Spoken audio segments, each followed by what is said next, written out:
Just give me a second, everyone. I'm almost done.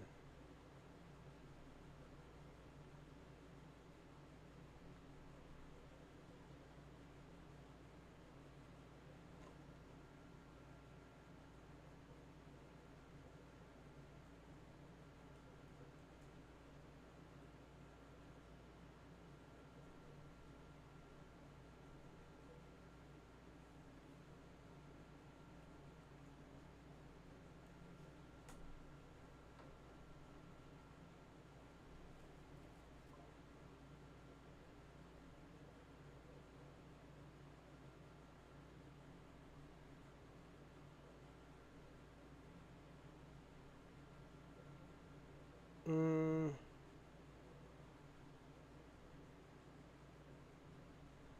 I'm almost done, everyone, and we could get right to business.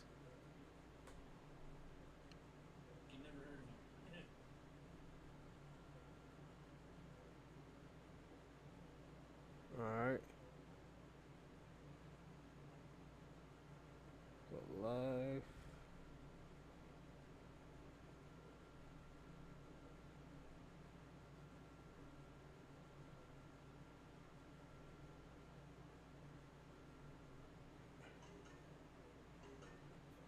Salute, salute, FBA Convo. Salute. How's everything? Everything. Happy Friday. Happy Friday.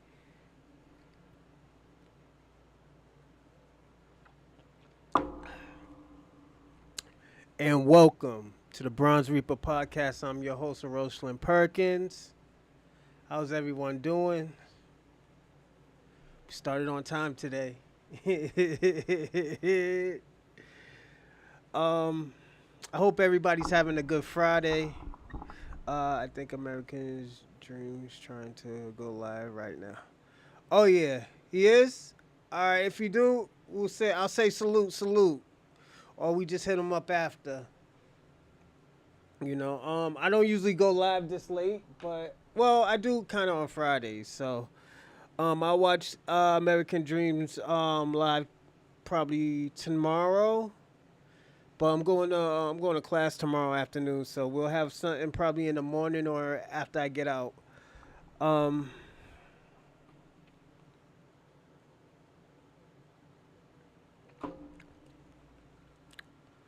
but salute to everybody and watching this, the kingdom crumble. That's all I got to tell you right now. We watching the kingdom crumble, and it's not looking good for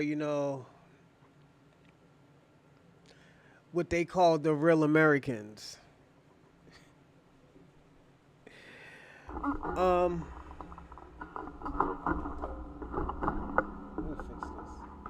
There we go. I'm gonna say this.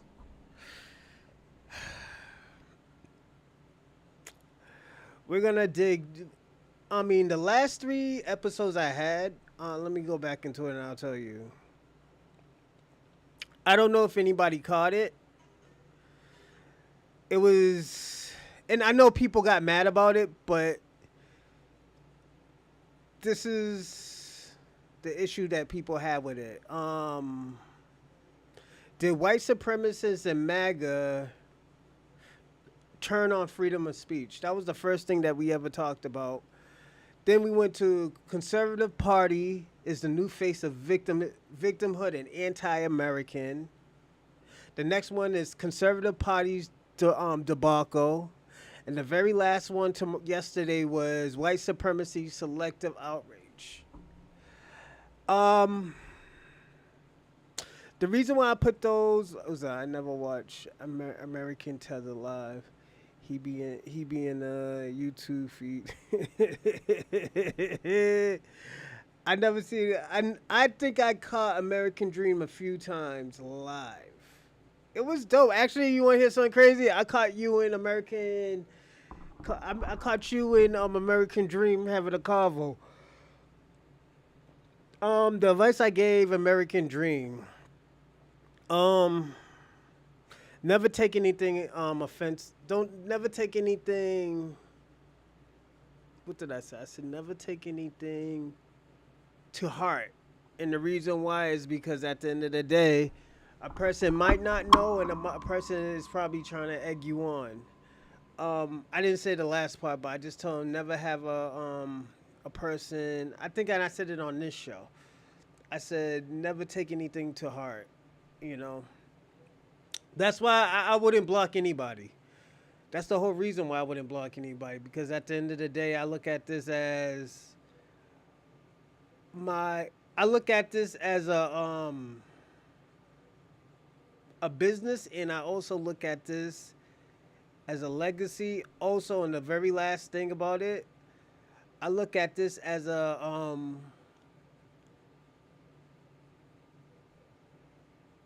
space where people can talk. I know I'm not gonna agree with everybody what everybody says, but to me, I never look at it as, oh yeah, I'm always right. You're wrong. I always look at certain things as a learning lesson. Even if I am teaching, I'm always a student to everything. You know, there's some stuff I might not know about tethers that a tether can tell me.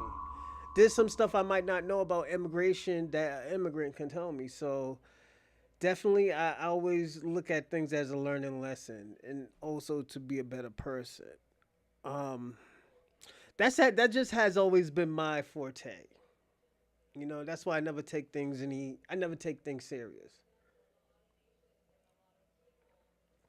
Well, I do take stuff serious, but not too serious. Shout out to the African American family, the greatest black people in the world. African American family. Oh, okay. So, are you listening to me, Kwame? And are you rebranding? I hope you are rebranding, like I'm saying, man. I hope I am. You know, at least I hope you can learn something from me.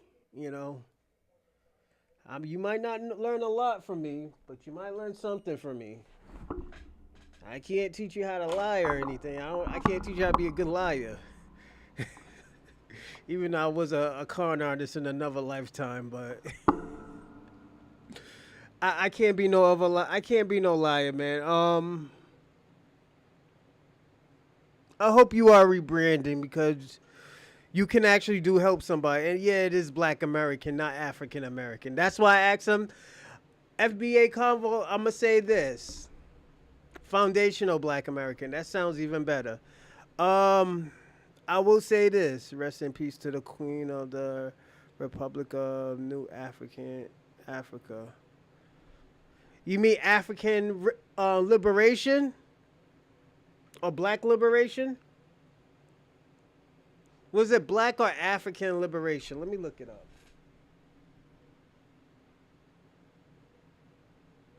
Yeah, shout out to her, man.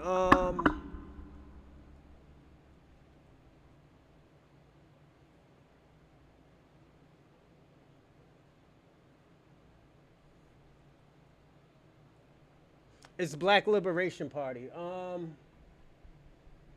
Yeah, shout out to the Queen. The reason why I'm gonna say shout out to the Queen,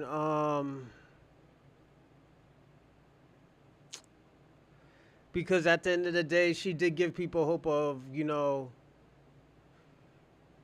if we, sometimes you have to be something else to win. No, it wasn't the Republic of, what's going on, E Will? Salute, salute. Um, it wasn't the Republic of New Africa. I think it was Black Liberation Army, Kwame. I think it was a Black Liberation Army. You might be right, but no, it's Black Liberation Army member. Yeah. And shout out to her, man, because at the end of the day, she's the only one who got away and lived to tell about it.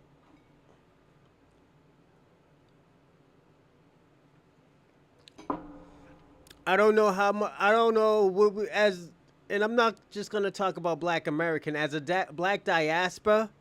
That's a revolutionist right there. That's a revolutionist.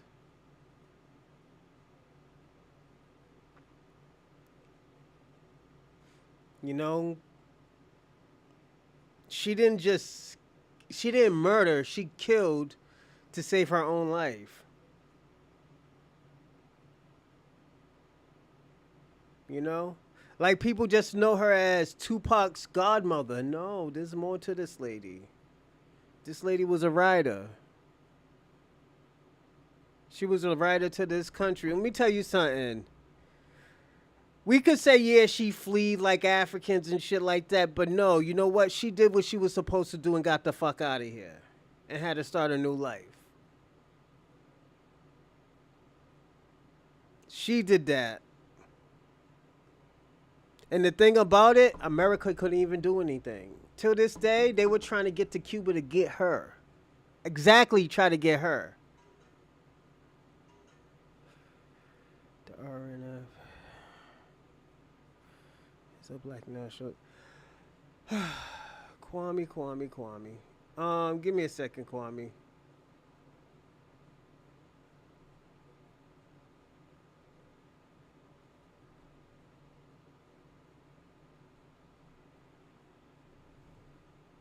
Let's read this together. Ashanta, if I'm saying her name right, Shakur, a former Black Liberation Army activist who became a civil rights icon for some and a wanted murderer for others, has passed away at the age of 78 in Cuba, according on the Cuban government.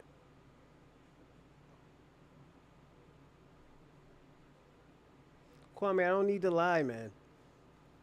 The thing about it is just you're trying to make her African.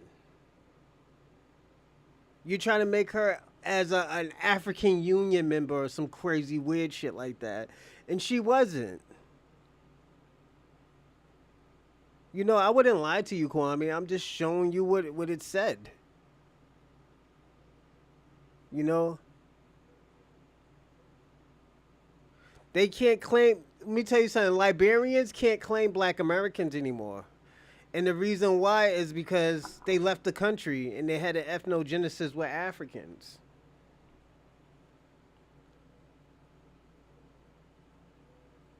I'm just being personally honest, Kwame.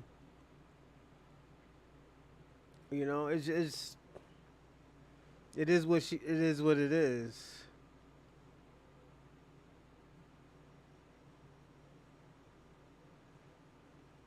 You know,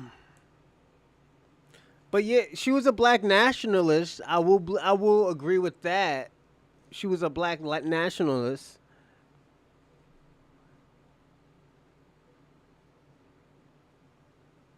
But Kwame, you got to understand when she fled, and we could say she fled. She fled for her life because she did what was right. If she would have stayed, she would have been in jail. Why would she want to be in jail? She didn't rape nobody. She didn't fucking sodomize or did any weird shit with anybody. You know? Give me a second, everyone. Yeah, she didn't do any weird shit with anybody. It's just she did what black Americans. She started a revolution. Put it this way, Kwame. She started a revolution. She started a revolution. Why black liberation armies were out here robbing banks, you know, doing what's right and stuff like that, violating the system and stuff, disrupting the system. Black Liberation Army. She got busy. She got busy and killed a cop and fled. You know, she did some real nigga shit. Most niggas would have ran to another state. She ran out the fucking country and Fidel Castro exiled her to Cuba. They told Fidel Castro stood up and told America, "You're not getting her out this fucking country. You're not getting her out this country."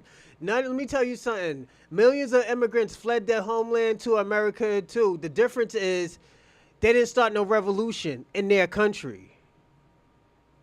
They just couldn't cut it in their country. That's what's the difference, Kwame.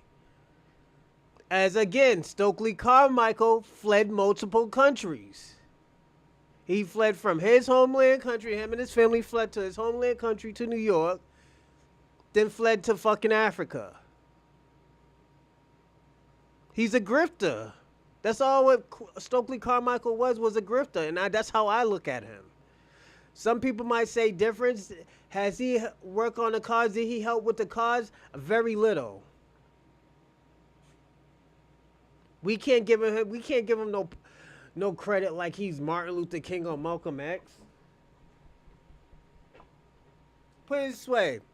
If you really want to talk about an immigrant that really did something for black Americans, why aren't you talking about the Honorable Minister Louis Farrakhan? Like, why aren't you talking about that? Mr. Louis Farrakhan has done more for black people than most black people. You talk about this grifter ass nigga, Stokely Carmichael. No, she ain't a grifter. And the reason why, she got busy. She started a revolution. How dare you compare Ashanta Shakur to Stokely Carmichael? Ashanta Shakur is on a different type of different type of fucking tier. She's on the goddess tier. Stokely Carmichael was not no fucking warrior. Was he a good talker? He was decent. But, like, come on, we're not going to sit here and make Stokely Carmichael sound like he's some Martin Luther King. Because all he did was ran to Africa. Like, niggas was after him.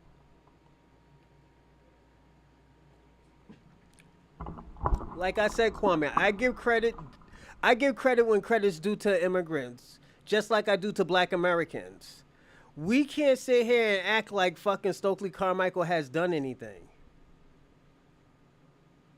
Like, come on, Kwame. We can't do that. This is the disingenuous shit that I do be talking to you about. Like, it's very, very bad. It's kind of sick, if you ask me. You know, like you gotta change that, man. That's one thing I want you to change so you can be a like, honestly, I'm gonna say this, Kwame. I think you will achieve a lot more if you just sat there and listened and stopped trying to win. And the reason why, and shout out to, was it my Greta Endostorio? I don't know what that is, but salute to you, player. Salam, salam. You know. But yeah, Kwame, we can't give credit when he really didn't do anything like that. All he did was grift.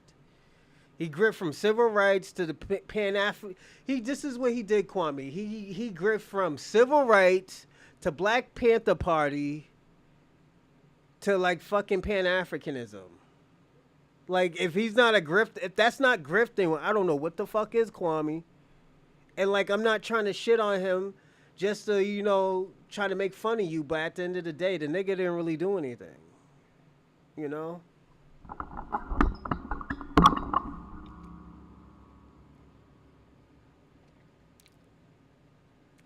But yeah, man, I'm gonna say this, Kwame.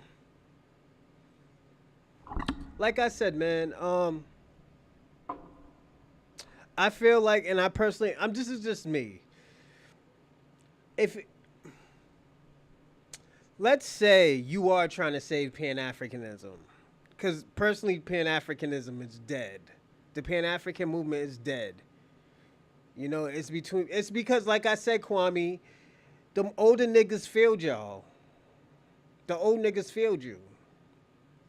You know, and I don't blame you. I don't even blame you. I blame the old niggas who was doing the Pan-African shit. They didn't have y'all on the right board. They didn't give y'all the right knowledge. They didn't lead by example. You know, so it's what you expect.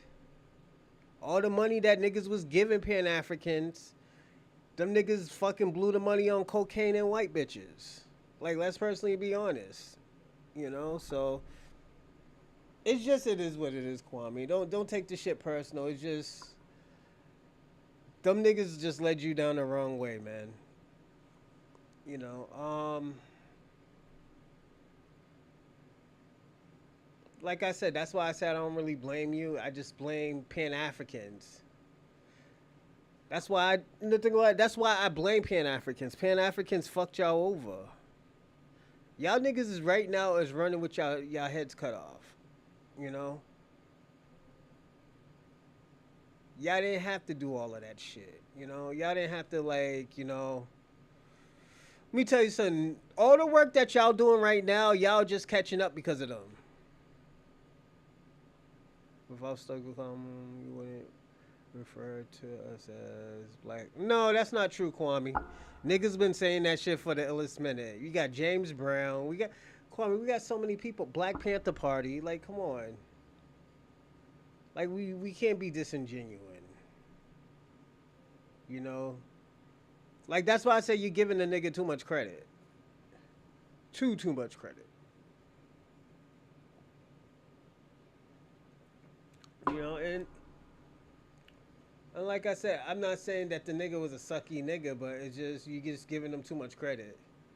Let me see what the diaspora war is over. FBA won again. Yeah, that's true. Yeah, we did win, Kwame. It's just the reason why we won because we stopped fucking with y'all.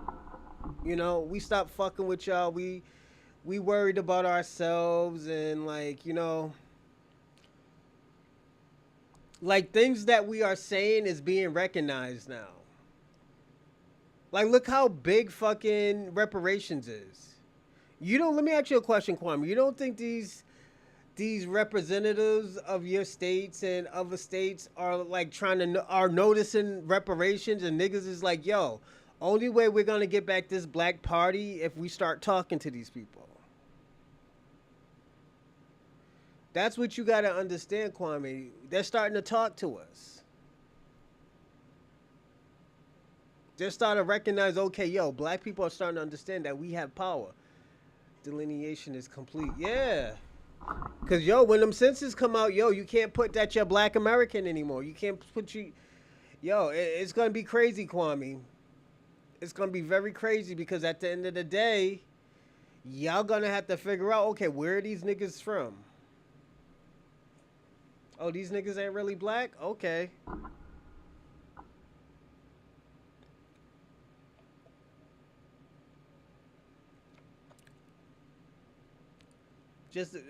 I'm just being personally honest, Kwame. That shit's over. You know? It's just, and the thing about it right now, I'm gonna say this, Kwame. Right now, y'all have time. Y'all got time to regroup and figure out what the fuck y'all gonna do. You know why? Because the focus ain't on you or, well, actually, it's still on the immigrants, y'all. I seen somebody get raided today, and ICE came up there with I don't know if there was assault rifles or like rifles, but niggas was about to get busy. Niggas was about to get busy. You know, so I'm gonna say this.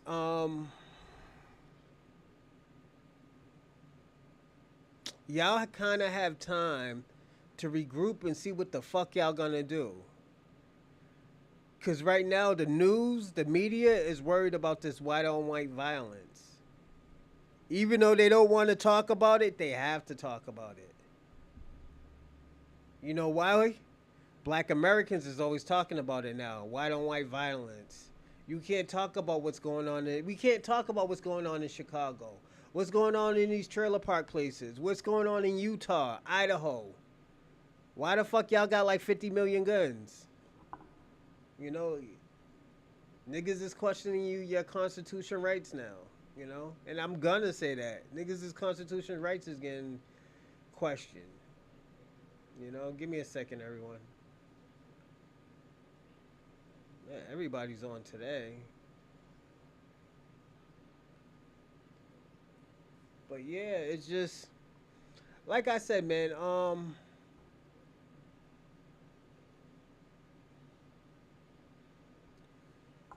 I'm gonna say this, Kwame. And all y'all Pan Africans, even y'all Democrats. If y'all wanna win, y'all wanna be on the winning side. Y'all gotta figure out what can y'all do for Black America. If you cannot tell us what you're gonna do for Black America is gonna let this country crumble. Don't forget, Black Americans is always on the forefront of everything. This is the first time in a lot of years that Black Americans is not on the forefront. Real talk.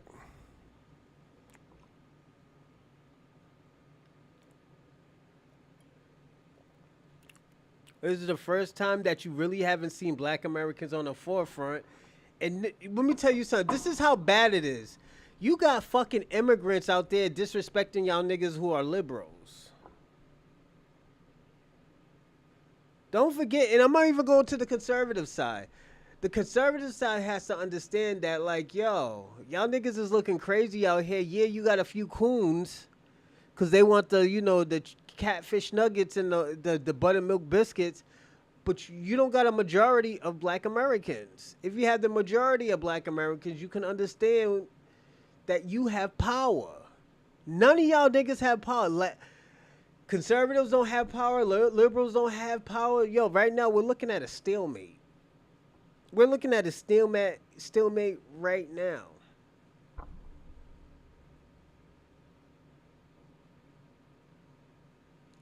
I'm even talking to your immigrants right now. You're like, yo, all I gotta tell y'all niggas to do right now, these niggas is gonna start targeting y'all soon.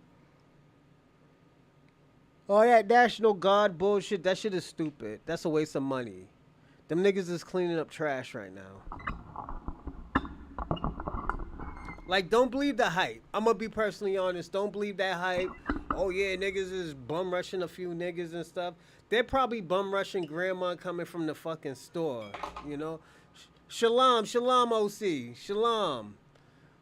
We got Kwame from the tribe of Benjamin in the live chat, too. Everybody, don't forget to give Kwame, the tribe of Benjamin, a salam. So shalom, Kwame. Shalom. Nigga running around here acting like he an African.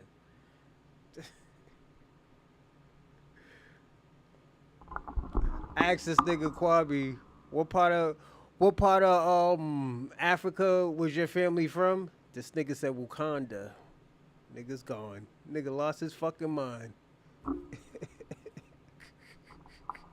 He said, I'm from Wakanda, from Nigeria. I was like, this nigga's cooked. Leave them drugs alone, brother. Leave them drugs alone, player. Yeah, that nigga called me. Yeah.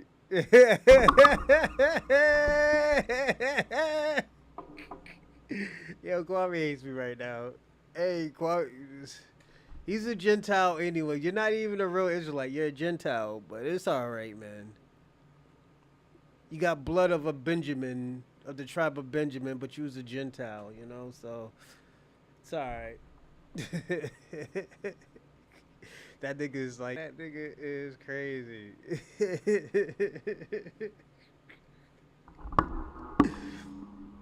But shout out to OC and FBA Convo. Um, but I must say this: sooner or later, the Republicans and Democrats might have to cut a deal. If you ever, I'm gonna say this: the reason why I think the conservatives is falling off, um, the leader of the conservatives, the high-ranked conservatives know that they can get shit done with black faces. You can't get done. You can't really get shit done with white faces. And I'm gonna say this. I personally think this Charlie Kirk shit is a setup.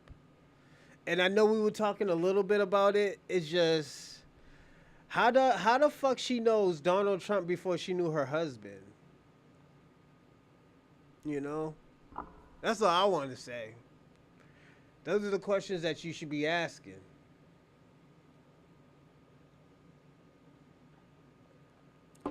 I'm not saying Donald Trump is fucking, but I'm not gonna leave that out the picture, you know. So,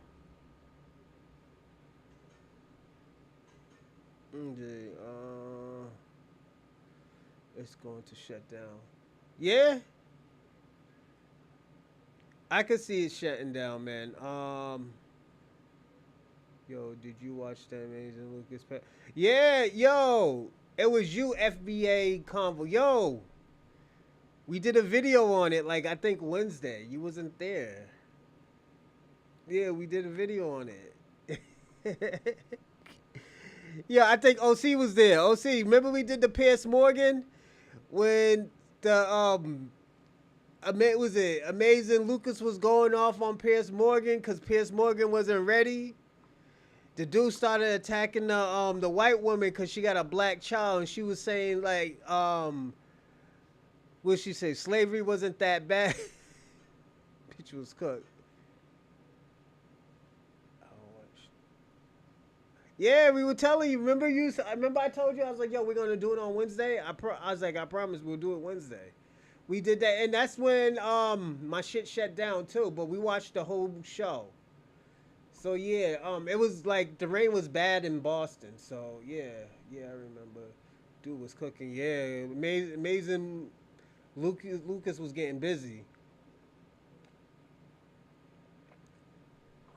Hey, what's going on, Randall? Salute, salute. Yeah, I mean, just like Amanda says, yeah. The thing about Amanda Seals, Amanda Seals, she got to stop saying that stupid shit. You know,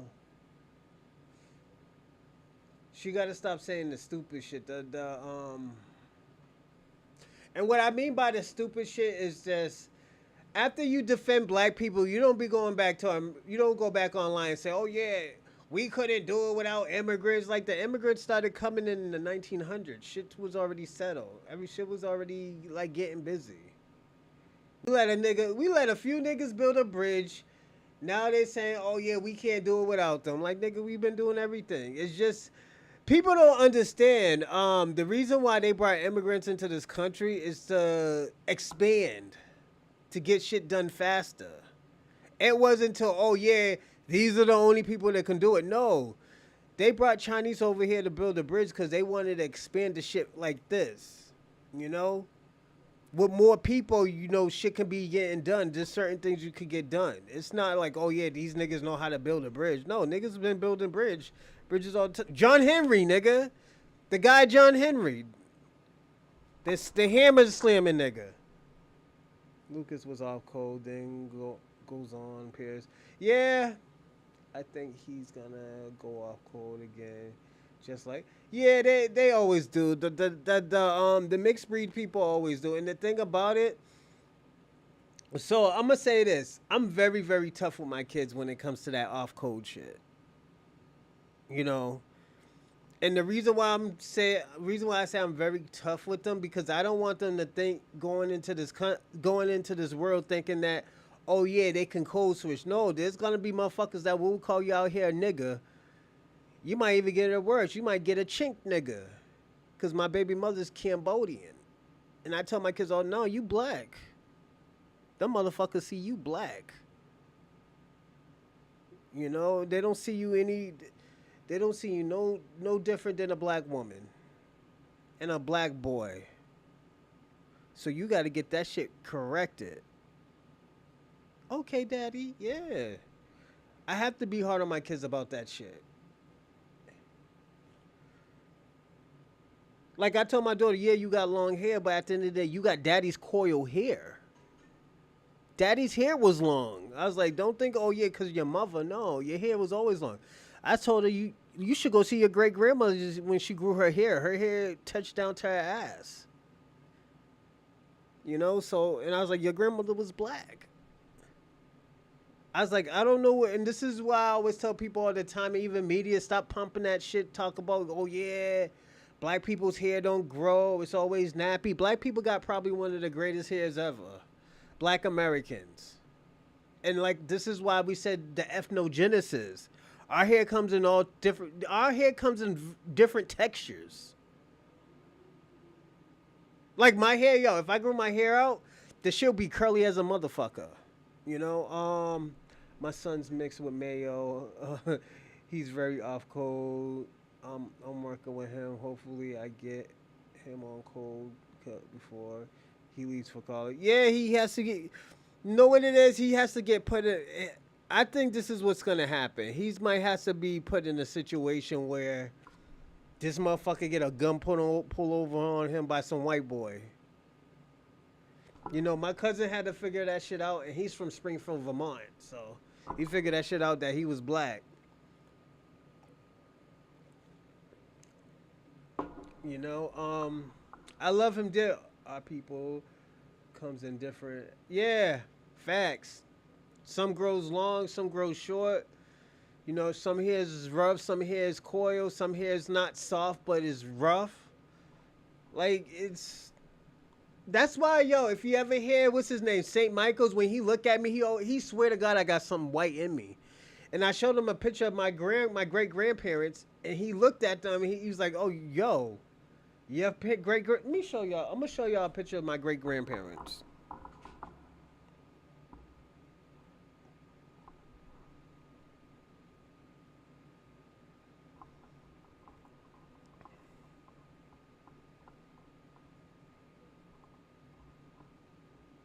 Mm,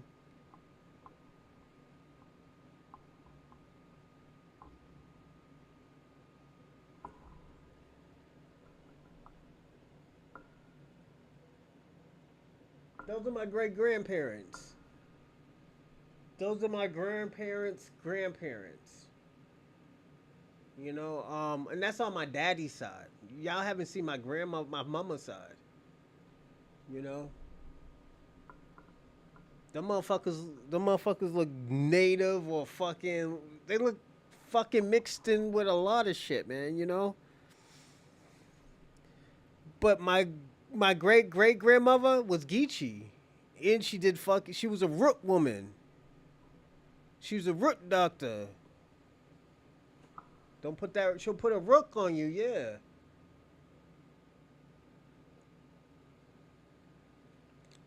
That's why I was like, yo, I told people my family's fucking country. They're country folks. From and let me tell you, so the crazy thing, my grandparents are from the fucking countryest places. Augusta, Georgia, St. Clair, Georgia, Savannah, Georgia. My other grandparents is from Tuscaloosa, Alabama, fucking Selma, Alabama. You know, so it's yeah. If you ever visit, we have FBAs that look like yeah. Oh yeah, that Creole man. Yeah,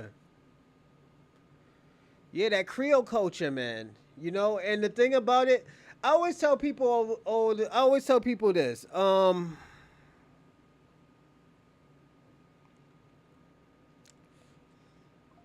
Let's say y'all did help us with some culture. Reinvented the culture and added more shit into your culture. Like let's be our we gonna say Africa, like we know Africans created the drums, but y'all didn't do shit with it. Y'all didn't do shit with the drums until we started doing shit with the drums. Yes, ethnogenesis is for real out here. Yeah, niggas is out here with the ethnogenesis shit going on. This is why we come in so many different types of colors. Some of us is light, some of us is brown, some of us is super dark. But one thing you don't catch motherfuckers who are like purple. That's the only crazy thing about it. You don't really catch like purple colored black people like that. Like my grandfather, if you ever see my grandfather, he's super dark. He's super brown. But he ain't fucking like purple. You know? That's why I always tell people you can tell who's African and who's not, you know? So it's not a bad thing. It's I always tell people all the time, there's nothing wrong showing your culture towards us. But you can't get mad when black Americans show their culture. And our culture is popping. It's just you look like a hater when you do that. I always tell people that.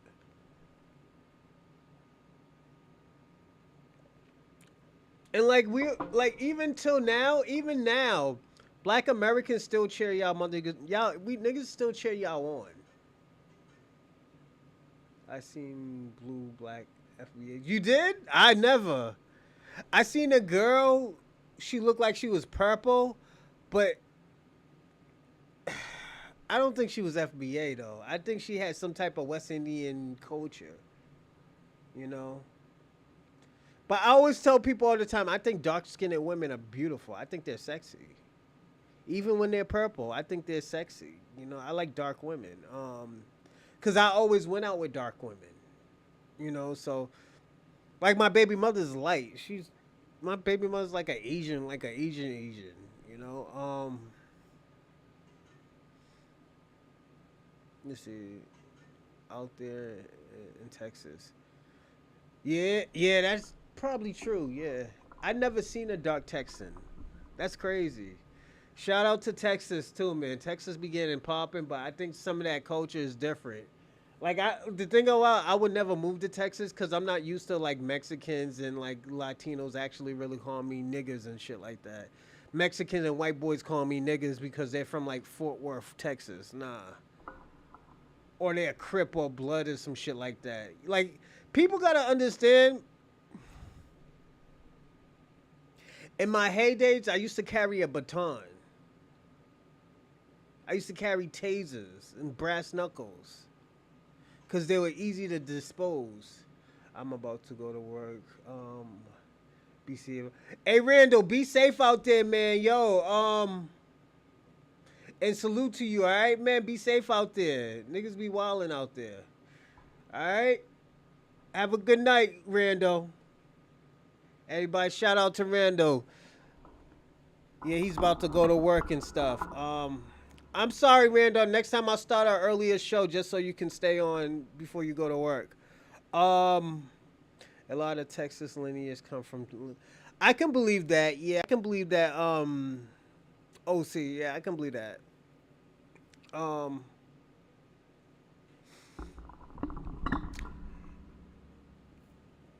and shout out to Randall, man. Randall always showed us love and stuff. And like the thing about it, Randall doesn't have to, you know, and he does. He show all of us love and stuff. I know Kwame be giving him a hard time because he's a white dude, but one thing I could say, Randall always stayed on code with black people. He could have switched up anytime he wanted. When shit was getting tough and stuff, he never switched up. You know, and salute to Randall, man, because at the end of the day, he could have been on another side and be like, yo, fuck these dudes, you know, these niggas are starting too much problems and stuff like that. Randall's with the bullshit with us. He's like, yo, fuck it. I'm gonna stand 10 toes down, you know? And the thing about it is that let me tell you what it is, and I only seen this a few times, and one was through Randall. Certain people like Randall, they understand what's going on. You know, people would be thinking like, oh yeah, he's gonna stay on cold and stuff like that. He's one of us, and this is what I have seen. You know, Randall have never done anything wrong. He has never said anything wrong. Whenever anybody says some foul shit about black people, Randall was always the first one. Um, that's yo OC. You can definitely when Randall come back on next time. Definitely we could get him on here. We could see if he wants to get on the panel and tell his story. You know, but he just never turned on people. You know, there's some people like that like where there's like yo this shit is wrong. You know, like I have seen this shit done. The thing about it, let me turn my AC off. It was kind of hot today.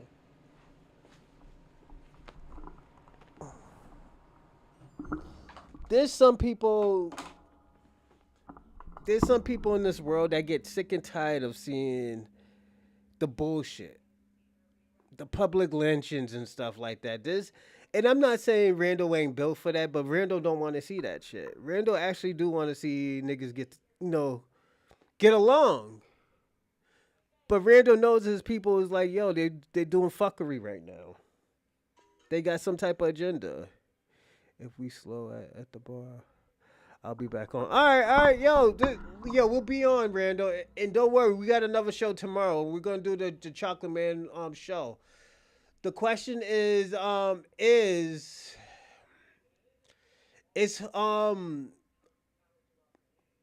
what's the word? I'll put it in the I'll put it in the show at the end. I don't know how to say it. It's like it's holding sex from somebody a form of abuse. I rock with anyone that is on the side of justice. Facts. I feel you, OC. And there be people that don't be on code and stuff like that. Motherfuckers don't want to see justice because at the end of the day, they on top. They don't understand like, damn, you know what? Me being on top or me having nepotism,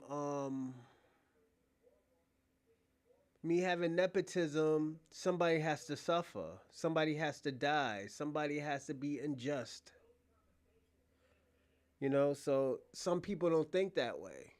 Some people's like, I'm on top. Niggas gotta pull themselves up by the bootstraps. That shit that we hear all the time. Like, let me give you an example. White people who live in like who live in poverty, they don't understand that black Americans is getting the same type of treatment that they're getting.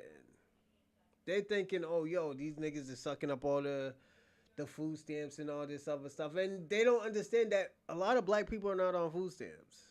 A lot of black people they're just not on that type of time. They will A, work, or B, just, figure it out. You know? Only people who's really on food stamps and have Section 8 is probably grandma and grandpa. And probably auntie. Maybe uncle if he's just getting off of drugs or some shit like that. But most of us ain't on, welfare and Section 8. Most of us people have to work. I wish I could get welfare and Section 8 and all that other shit. What? Nigga, I would not be working as hard as I'm working now. Nigga, I gotta work 3 times hard to get like half of everything.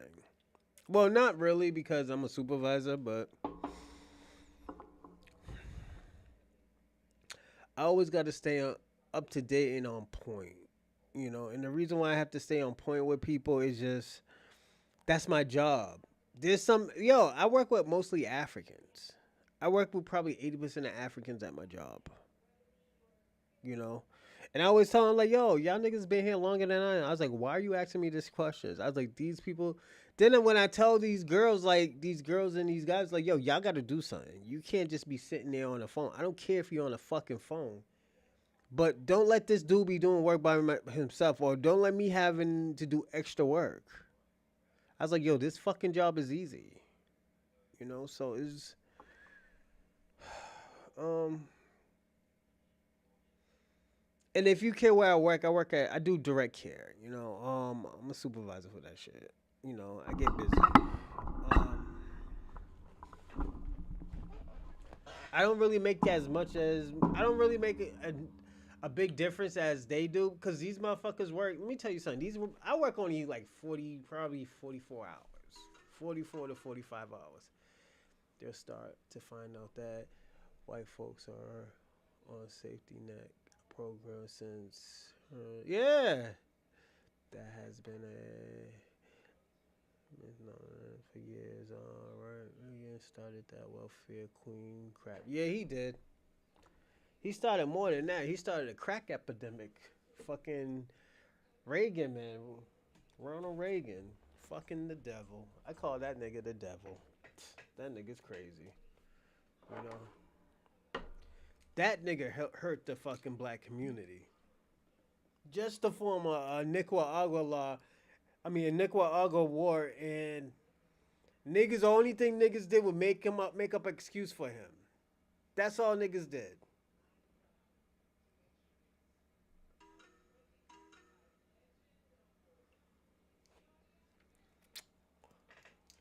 They made up excuse for him. Oh, maybe it was Nancy. It was Nancy. Nigga, that wasn't no motherfucking Nancy. Are you fucking serious? Only thing Nancy Reagan was good at was sucking dick. That was it. That's why they call her Just Say Yes Nancy. That's what her name used to be in Hollywood. Just Say Yes Nancy. She was the Gaga 3000 before Gaga 3000. That bitch sucked some dick, nigga. Like, if you think I'm joking, nigga, I'm not even joking. That was Miss Gaga 3000 right there.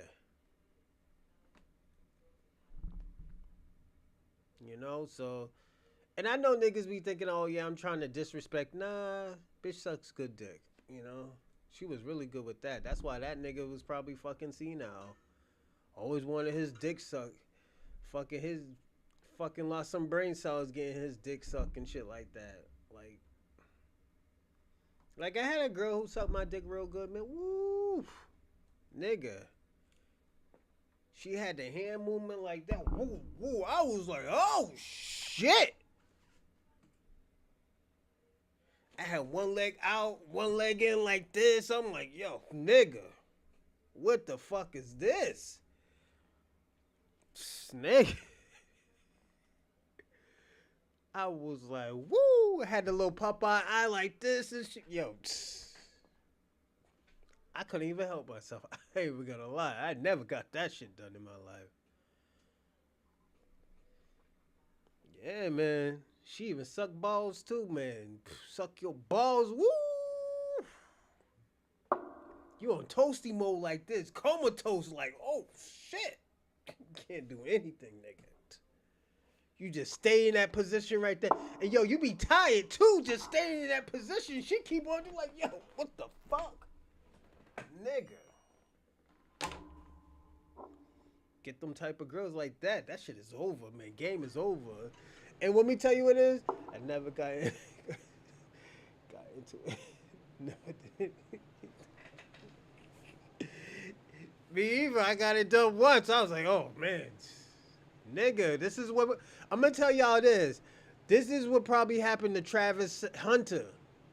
The bitch probably sucked his dick from the back and stuff.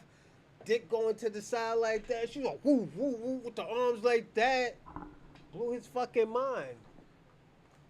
You know? Yeah, some niggas get sold up, man. Niggas like, yo, fuck that. Look what happened to Kanye West. This nigga had probably the biggest hole in the biggest whore in Calabasas. That nigga ended up marrying her, and her head game was probably trash. You know, her head game looked trash. I'm not gonna lie. I seen the Ray J tape. I thought she was really doing some things. Travis got turned out for. Yeah, he got turned out. This nigga married her, got her seated up. Nigga shot up the club, man. It was over. It be like that, man. This nigga didn't even have a drunk night. That's the crazy part. I understand if he would have had a drunk night, like, oh man, nigga, that pussy was feeling good that night, man. I couldn't even pull out. Nigga, come on, man. I was be on, yo. There be some girls, yo. I be on one, man. Kanye let Kim finish him. Yeah. Kanye was all fucked up, man. He was all fucked up. That nigga just lost his fucking mind, man, when his mother died, man. This nigga, Pornhub and everything, addicted to porn, yo, he was all fucked up. But don't be surprised, man. I'm gonna say this: if you find out Kim Kardashian was getting passed around when she was with Kanye, don't forget she was going to those white parties. They're about to indict her too. I think they're gonna indict Kim Kardashian. I've been hearing, yeah, they're gonna indict her. You know? Don't be surprised if you catch some MAGAs and some conservatives in that place in that indictment. Yeah?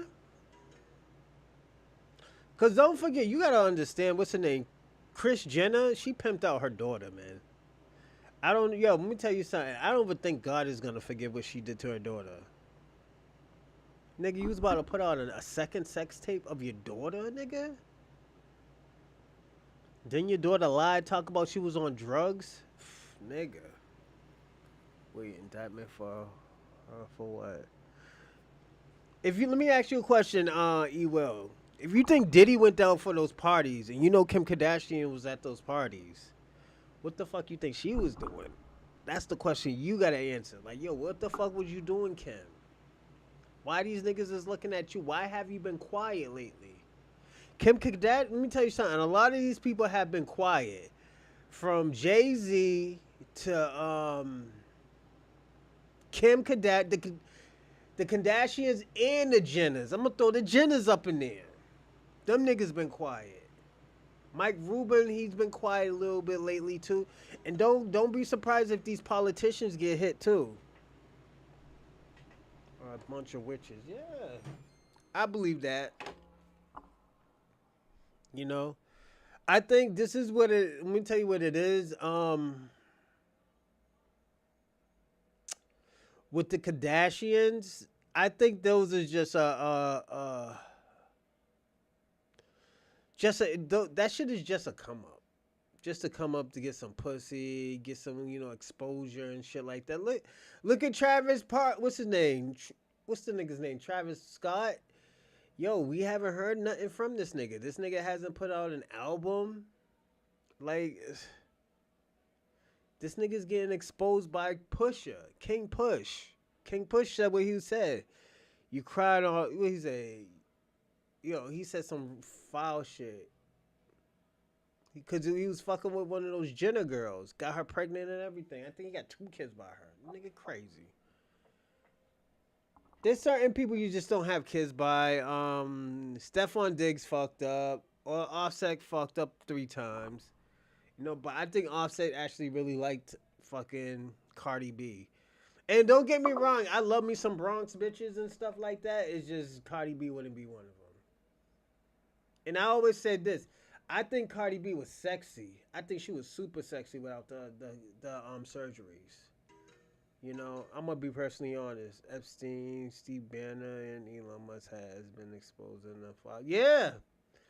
Elon thought he wasn't gonna be exposing that shit. I think he's gonna be exposing. Yo, James Comey, he's about to tell everything. He's about to tell on everybody on some real shit. And I think, and this is what I'm gonna think was gonna happen to Donald Trump. I think he's gonna get put on. Niggas are gonna try to impeach him. James Comey's gonna tell, and he's like, "Yo, Donald Trump is on those papers." Why you think Donald Trump was so anxiously to get this nigga out of the FBI? But he's gonna say something. I'll tell you that. James Comey's gonna say something. Them niggas ain't gonna save him. The only way Donald Trump would save him is like, yo, I will pardon you. Just don't say anything. Don't talk about it. Just plead the fifth. These niggas give you 20 years, I'm gonna pardon you because it's not a murder case. So you're good. That's what's gonna happen. He said, yo, just take this package, yo, so you could get this money and like, yo, you're good, James Comey. It'd be like that, man. Let me see. I think they are going to try to impeach him. Yeah. Just said that, OC. Yeah, I think they're going to impeach him. Because, yo, you got to understand, and this is why I made this topic. The false prophecy, the false prophet MAGA era. Because don't forget, when this MAGA shit started, it started because of all the foul shit and weird shit this nigga was saying. He wasn't being civil at all. He was being a fucking savage. And the only thing that attracted that was to white supremacists and low-key white people that stopped giving a fuck about being civil. It's like, yo, these niggas ain't gonna, support me anyway, so let me be foul as this nigga. So, yeah, that's what happened. That's what happened. So while this nigga saying foul shit, yeah, niggas throw their little subliminals and shit, but Donald Trump was taking it too far, and all they had to say is this nigga's not a politician. And this is why I always tell people all the time with Ronald Reagan, We can't say Donald Trump wasn't the only person who wasn't a politician because Ronald Reagan was an actor. He was a Wild Wild West actor or some shit like that. But he was a president, so Donald Trump and I gotta say this. You know what? Let's start. So I have some notes. The first thing I went through is the lies that MAGA told the followers. Donald Trump influenced the era of degeneracy. Like we have to say that. This shit was not like this. Once Obama came on there, and Obama was very, very proper because Obama already knew what was up. He said, yo, I can't fuck up. I can't fuck up because they see me as a nigger. I'm half white, and these niggas still look at me as a nigger because of my father who's Kenyan. He said, yo, I'm gonna cosplay this shit up. He said, I'm gonna cosplay the fuck out of this role. I'm gonna play basketball. And he just started doing black shit until he got into office. Once he got into office, he didn't do shit for us.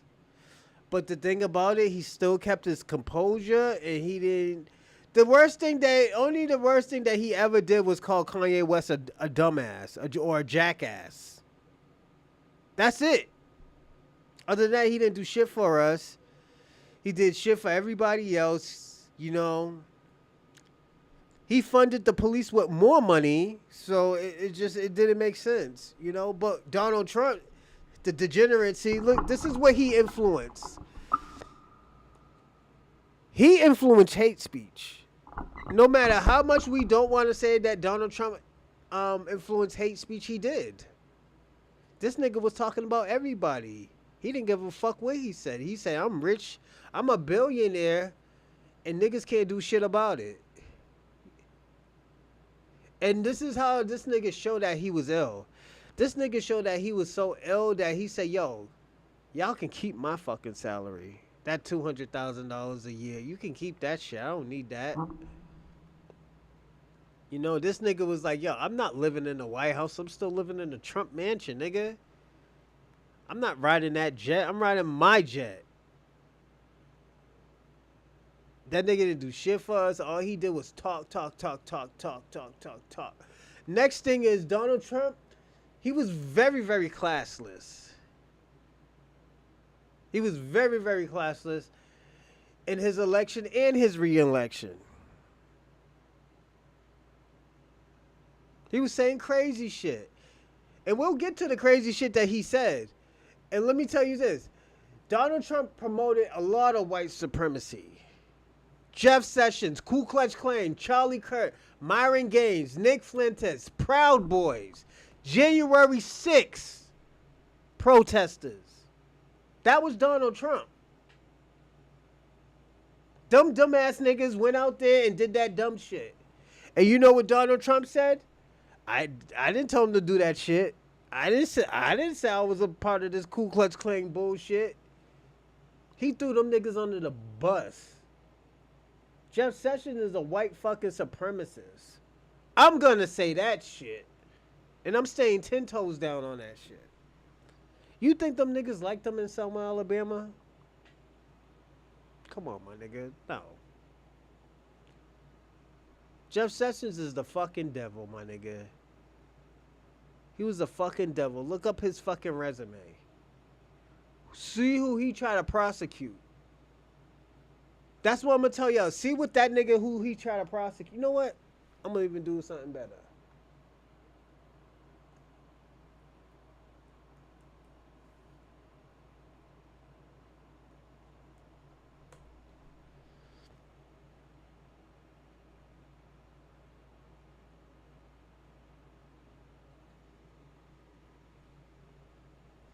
Oh, they're not gonna let me do it. Hold on, give me a second.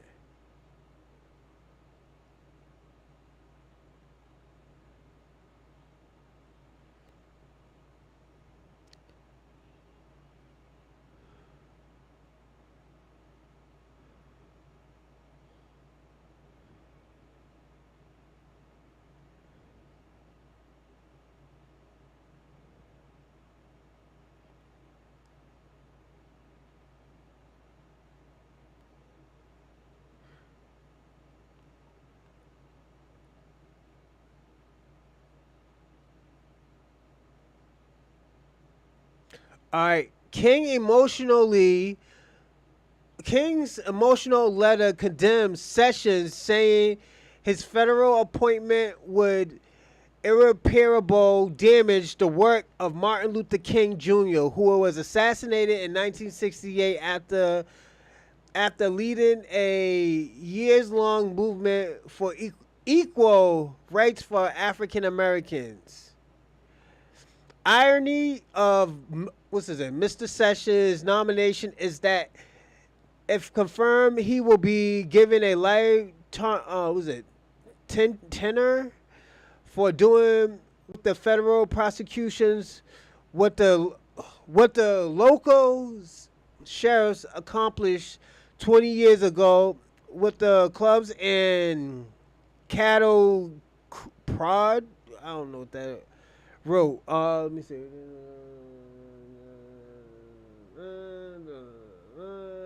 So I'm gonna tell you what actually happened. And this is what I was told.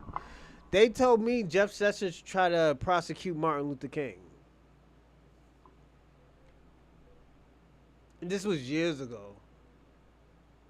You know, so yeah, Jeff Sessions was a piece of shit, man. He was born when my grandmother was born too, man. That's the crazy part. Hold on, let me second. Sessions civil rights charge in 1981 killed. Oh, yeah. Who was murdered? Nobody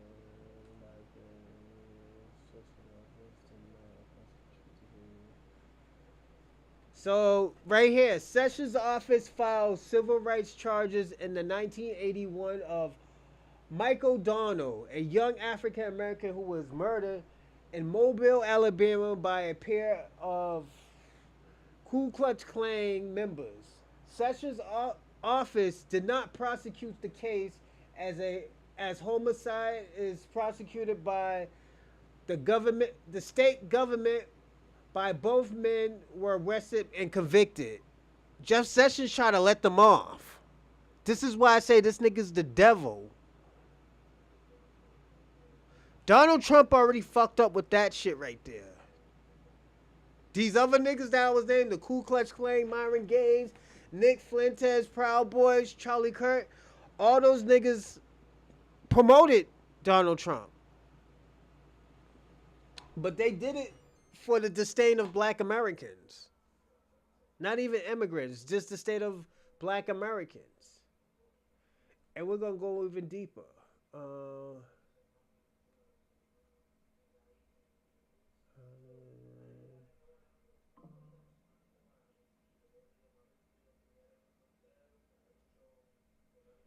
Yeah, Jeff Sessions, yeah, he was a piece of shit, man. You know, like I know the real story about Jeff Sessions, man. I'm not gonna say anything much. I'm not gonna say anything because that's not my place. I will wait until the shit comes out. Um,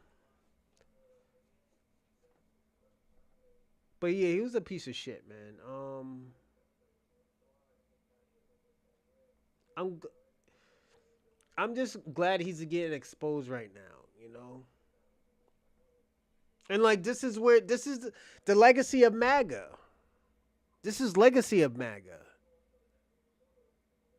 This is the era of MAGA and conservative. Was it conservative um era? You know. Now we got to look at Donald Trump promoted not to take accountability. Donald Trump did not take the COVID-19 serious. You know, hold on, did not take it serious until he didn't take that shit serious until like people started catching the shit. This nigga joking around. It was so bad they had white people joking around about COVID-19 and niggas was actually dying. There was a nigga in China saying that this shit is gonna be spread all around the world and this shit is dangerous. This shit's gonna kill people. Sometimes some of these people's immune system is not fucking strong enough for this shit. Donald Trump took the shit as a joke. Niggas laugh, call it the Wuhan flu and all this other crazy shit. Um, Donald Trump did not shed light on the barbaric white on white no violence. And he was a part of this shit. When he went into office, don't forget when he went into office, a lot of niggas got locked up because of him. Cause they were protesting that shit. Niggas was actually about to fight, and them niggas were liberals. He's like, they said this nigga's gonna destroy fucking the United States of America. Like these white people, yo, them niggas got locked up by the thousands. I'm not even gonna joke. I think 1,000 people got locked up because of Donald Trump. I don't know how many, but there was a lot. Um. Also, too, I think Donald Trump did his own people dirty because he did not talk about the the high rate of white poverty in America. You have all these Ku Klux Klan, these neo-Nazis running around here calling people niggers and shit like that, saying all this foul shit and stuff, running into niggas' communities and stuff, thinking with the cops. With the cops.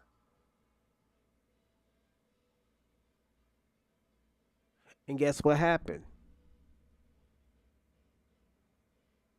Hold on.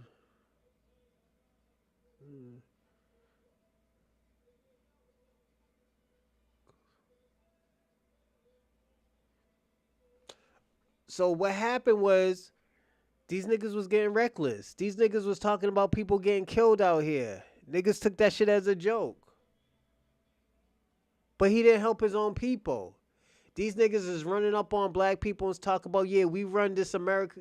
We run America. America's about to be great again. Niggas, let me tell you something. A lot of black people were scared. We didn't know what this nigga was capable of.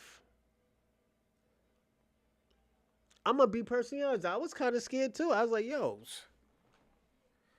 what this nigga's up to? You got the liberals talk about this nigga's moving like fucking Adolf Hitler and shit like that. All this other crazy shit. And I'm going to say this too. The liberal has a part of that shit too. We got to give liberals, like, come on. Angela Rye, and I love me some Angela Rye. I think Angela Rye is so beautiful. But this girl read up on CNN fucking crying, and I'm like, oh shit, she's taking this shit serious. Hold on, this bitch is crying right now. I'm like, yo, niggas just wanted to hug her, give her a kiss, tell her it'll be all right. And the nigga was ready for war. The nigga was ready for war. I didn't know how this shit was gonna turn out. I thought niggas thought a lot of stuff. And let me tell you something. If y'all say y'all didn't think a lot of shit, you're lying. I was scared myself.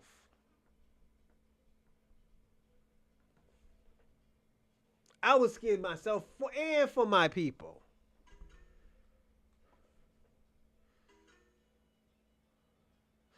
Oh yeah, they're not quiet yet. They're quiet now, man.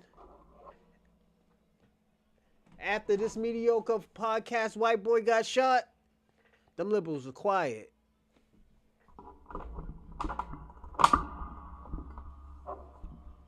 Them niggas is quiet. While black people are dancing, singing, partying, them niggas is quiet out here. This MAGA is quiet out here too. This is why they turning on each other. They so used to turning on black Americans, they have nobody to turn on to. Because niggas is like, yo, you got to handle your own shit. You got to get busy. Salute, Spence. Salute, player. You know? They turned on their own people.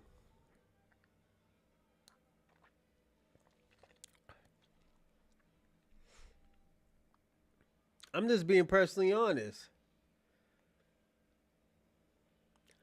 And let me tell you something. This is what's the bad thing about liberals and Democrats. They didn't even have a fucking plan when this shit happened. They didn't tell us what to do. Their plan was basically veto everything. Every time this nigga do something, they vetoed it. Instead of doing what they, and this is what I'm gonna say, Democrats fucked up when they said like, yo, like let me tell you something. When every time a new president comes on or a president that got reelected, they always say, yo, you know what? I'm still gonna help. I'm gonna help with the process and see what I can do for the Democrats. I'm not gonna stop, you know, I'm not gonna stop helping y'all. I'm gonna still get busy. These niggas didn't even do that. Only person I have seen that do that in the last 10 years was John Kraft. He did that with Michelle Wu. He had to give this raggedy old bitch $3 million. Michelle Wu wasn't doing shit with that. This nigga John Kraft, this white man, tried to fix what was going on in Mass Ave in Boston. That's meth fucking avenue right there. That's methadone avenue right there. Everybody get high on that street because of Michelle Wu, because of Ayanna Presley. This is why niggas look at these bitches crazy. You know, we gotta be personally honest. These bitches is crazy out here. This is what I'm gonna say. You know what? And like I said, I try to mind my words because I'm an activist for Boston. But my nigga, these people are fucking crazy. Michelle Wu's is fucking delusional. This bitch just built a fucking, yo, niggas is telling them that, yo, we need money for certain things. We need money for this. This bitch is around here building buildings. She's letting niggas fucking suffer because of Michelle Wu. Michelle Wu's, and I'm gonna say this, and I'm gonna go even farther, nigga. I'm gonna push the limit, nigga. This raggedy Chinese bitch is a fucking, yo. She is worthless, and she's a fucking devil to America. I mean, devil to Boston. Niggas is getting shot in the street. She's talking about gun reform. Nigga, we got the strictest gun laws in the state, nigga. In the United States, we got the strictest gun laws. What else type of fucking... Yo, this bitch is crazy. I don't give a fuck if she went to Boston last. This raggedy bitch is still fucking useless. I'm gonna talk crazy about Michelle. I wish she would say something to me. Ayanna Presley, let me tell you something about Ayanna Presley. And I try to respect her. And I was like, yo, she's super ill. Yeah, she had alopecia. She cut off all her shit off her head and stuff like that. But bitch, you doing a very bad job. Ayanna Presley, you doing a very bad job for the black community. And yo, you know what? I was gonna mind my words until I went to the yo, nigga. Niggas think I'm tripping. And like, yo, let me tell you how I'm gonna give y'all the real truth. When I went there, I did not know how bad white supremacy fucked up the black community in Boston. Niggas have trauma in Boston. I'm gonna be personally honest. All these old school females and males, they have trauma from fucking Boston. All jokes aside. Nigga, it was so bad it almost brought me to tears. I did not know if some of these people have that type of trauma. Like, it's trauma. Like, you could tell it's past history trauma. Like, you could tell that, like, yo, these niggas was fucking, like, everything was happening to these people. They're going through hell and over. Like me, I'm mentally strong. Don't get me wrong. Because I've been through some shit. But these niggas been through some shit and they've been broken. So they fighting everybody. Nigga, let me tell you something. I'm giving out opinions. I was like, yo, we need, and I say this, Yeah, we need to think about the money, but at the end of the day, we need to reconstruct ourselves too. We still need reconstructions. We do need, and when I say a lot of these people in Boston that are black, they need therapy. Yo, nigga, they got trauma. And if it's in Boston, what you think these niggas down south have?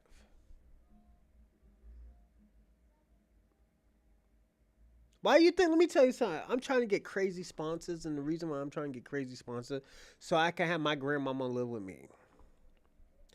I'm gonna be personally honest. I do this. I do this because I love talking to y'all. I love doing all of this, but definitely I do this for my grandmama too. Because my grandmother, and the thing about it, I have seen. This is why I do the reparation. This is why I talk about reparations, FBAs, immigration, ICE, white supremacy. I hit these real fast. I hit these topics real seriously because at the end of the day, I have seen this shit. I have seen my grandmother overcome a lot of bullshit. Now it's time for me. Now it's time for me to protect my grandma. This is why I said now most of these. That's why I say this is why I tell Shabaka. I was like, yo, y'all niggas failed. Y'all failed the youth. You failed the young ones with this Pan African shit. You didn't teach them how to be a fucking soldier. You didn't teach them how to be a fucking soldier. This peaceful protest. And don't get me wrong, the peaceful protest work. Yes, please. Yeah, that's cool and everything. Because other niggas was fighting. They fuck with y'all because y'all niggas was civil. Yet we were on that guerrilla warfare type of shit. My whole family was on that guerrilla war type of shit. Niggas is ready to dumb out and stuff like that. This peaceful protest, yo, they fucked it up. They fucked it up for everybody. Now niggas are scared to go to jail. Niggas are scared to go to jail. These white people ain't gonna go to jail, really. Come on. Only people going to jail is these senior citizens. Then some niggas who's collecting SSI, my nigga. Like, come on. Let's not do that.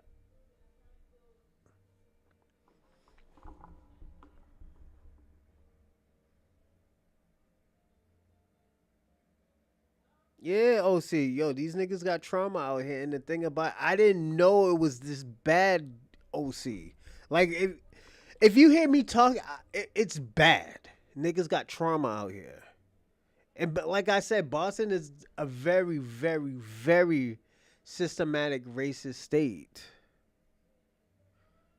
I'm talking to this girl, I'm talking to these women, and I'm telling them, like, yo, we need more than just money, too. Yeah, we need money. That should come first, but we need more than just money.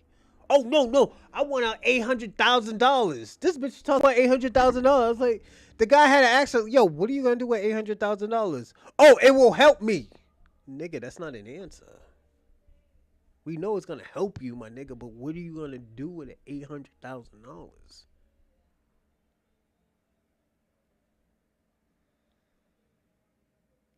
Like this dude had to come over here from Kansas City just to show these niggas that yo, y'all niggas ain't ready.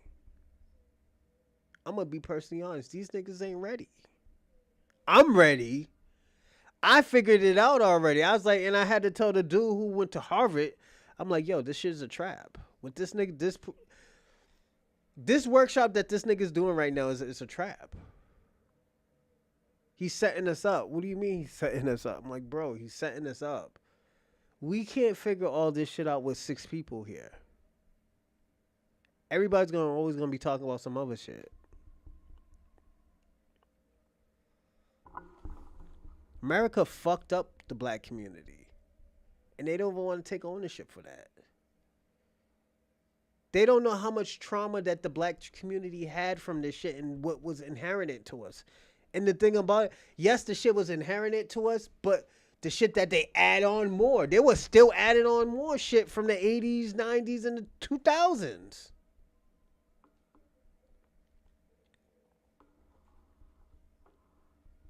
Like let me tell you something. A lot of us don't really sit down and really talk about this. And like, there was a girl that was about to fucking cry because they were telling her that yo, we are all not ready. And she's talking about all the trauma that black people have. He knows all the trauma, but at the end of the day, he's trying to help us and tell us that we're not ready. I'm the only one who got that shit. Then you got this one kid who went to Harvard saying like, "Oh, where are they gonna get this money from?" And I told him the reserve, the Federal Reserve, as they did for everything else. Yeah, it's just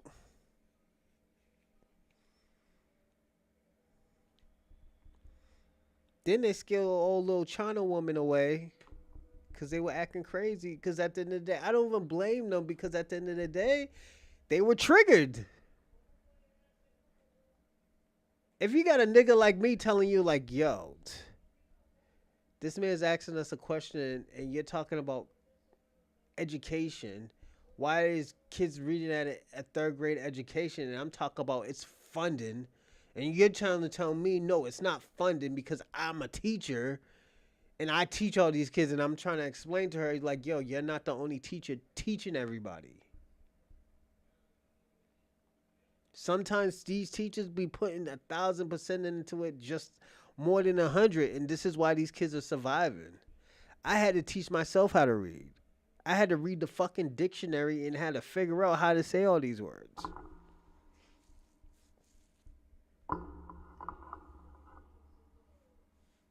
I had to do, yo, I had to, this is me. I had to do 3 times more of the work. I did 3 times more of the work just to get, the bare minimum. Just so I don't be looked at as fucking stupid. And it's because of all the work that all the these old ass books that they gave us, all the old ass fucking English, math, history, science. And they want us to know all of that shit. Then when you go to all these Mecco schools, people be too much on their feelings. Yeah, but like I was saying, OC, these people are triggered. They're triggered. These white supremacists, the MAGAs don't know nothing. They just think these niggas is just animals. And the thing about it, now they're looking in the mirror and saying like, damn, nigga, are these niggas animals or are we animals? We looking through these people in an animalistic way.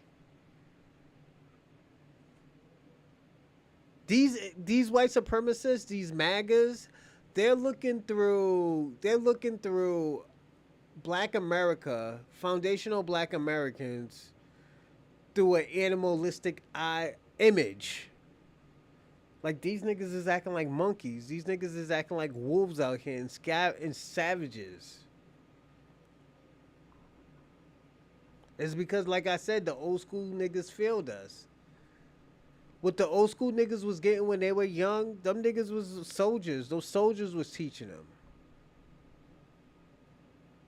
But these niggas who was teaching how to be soldiers, they flaked on us. Facts. They want to see what they want to see. They don't want to hold accountability. The next thing we're gonna talk about is the division of the MAGA community.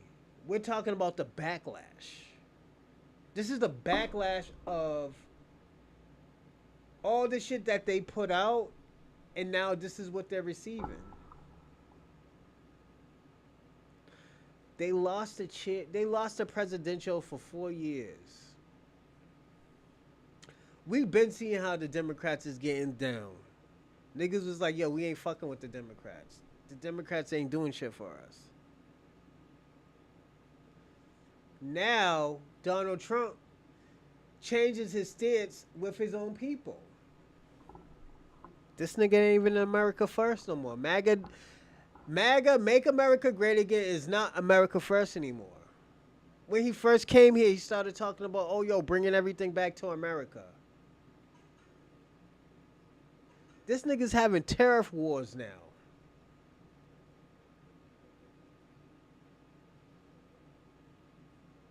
Yeah. They're trying to own everything to benefit them, but at the end of the day, they're not understanding that it's gonna fuck them up at the end. First of all, you're not teaching nobody nothing. They're not teaching nobody nothing. Then also, you got the MAGA community, as I say, is separating by the rich and the poor. You know, make America great again versus America first. America first. MAGA, yeah, niggas could wear that hat, but it doesn't mean America first. If you're trying to make America great again, does that still means America first, or is we're gonna get our shit and make this country great again by any means necessary? You know. Then also, MAGA's communities hate speech. Got liberals. You know, what was it? They got the community got attacked by the liberals. Now the conservatives pass, you know, and the thing about it was because of the past abuse. And I have to say that, like, come on, let's really think about all the hate crimes that happened while Donald Trump was the president.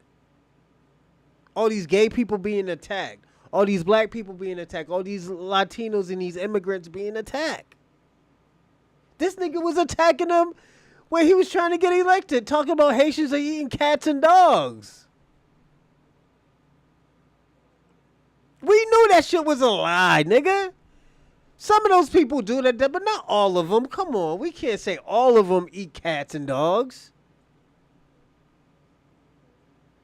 We can't lie and say that. But guess who said that? Donald Trump. He can. That nigga Donald Trump can fuck up a wet dream if you let him. I come to find out that the word MAGA in Greek means successor. Yeah, I wouldn't be surprised. You know, I don't think they know. I don't think. I personally, I'm gonna say this, OC. I don't think these white supremacy knew that. I think you're the only person who knew that shit was sorcerer. You know. And shout out to you, man, because you do your research, man. You do that research. I don't think, and this is why I say, even with these MAGAs, yo, they fucked it up for themselves. All they had to do is just like, yo, live on that, live and die on that sword. And the thing about it, they would have been the greatest.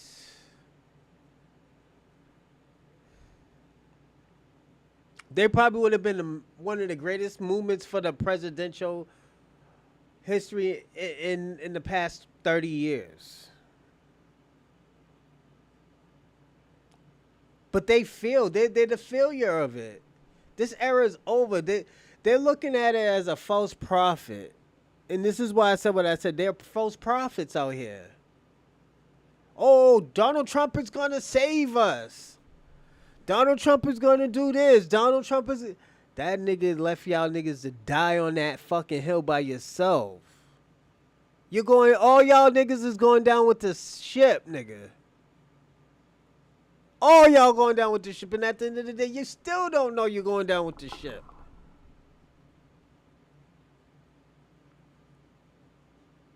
This nigga don't give a fuck about y'all niggas. This nigga loves green. He loves money. He loves pussy. He don't give a fuck that y'all niggas is, oh, we MAGA in America for. You think he gives a fuck that y'all niggas is beefing right now? It's whatever's good for fucking business. We was so, oh, damn. Y'all slow today? Damn. Shout out to Rando. But yeah, you gotta understand, like, yo, these niggas, this MAGA shit that's going on, yo, your leader failed you. Donald Trump failed all of y'all niggas. And I gotta be personally honest about that. He made y'all crash the fucking Capitol Hill. And you know that's true. That nigga didn't go in there and tell y'all to do a peaceful protest. Nigga, y'all was breaking windows and shit. Y'all was running up in people's fucking workplaces. Michael Bird had to do God's work, nigga. What you mean? Michael Bird had to shoot a white raggedy bitch. He said, "Oh, this bitch is gonna learn today, man." He's like, "Yo, this bitch is gonna learn today." She's running up, breaking glass and stuff. Hey, yo, let me tell you the worst part. Let me tell you how this is an insult to y'all niggas. After this nigga beat his case, he got a raise. Michael Bird got a raise. He got a promotion for shooting a white raggedy trailer park trash bitch. These rich motherfuckers don't care for you, nigga. Michael Bird, they made him the commander or like the chief or something. That nigga didn't get, yo. What is that saying? That bitch took a bullet for nothing. That bitch took a bullet for, yeah, that nigga got a raise. Oh, Michael Bird got a raise for shooting a white raggedy bitch who thought it was okay to raid the fucking Capitol Hill. This nigga Michael Bird, and shout out Michael Bird, the fucking freedom fighter, because at the end of the day, he was fighting for constitutions and amendments. He did what was the constitutional right, and it was to bear arms and defend himself. He had to. He didn't have no choice. He told the lady to stop. He had to give her a few slugs. Then, nigga, he had to shoot her. She wouldn't listen. This is why, let me tell y'all immigrants something. This is why we joke around with each other. So shit don't turn out like that. You don't need to be an Ashley Babbitt. Because your emotionals, you couldn't handle your emotions. Niggas get shot like this all the time. Shit always turn left. Ashley Babbitt didn't need to die. But she dug her own grave. And she said, I'm ready to dumb out for fucking 45 and 47. She got what she wanted.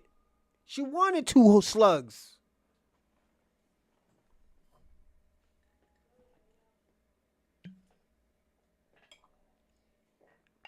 She probably could have been at home, could have had some babies, getting her back blown out. She want to fight for an old raggedy old ass nigga who's about to die.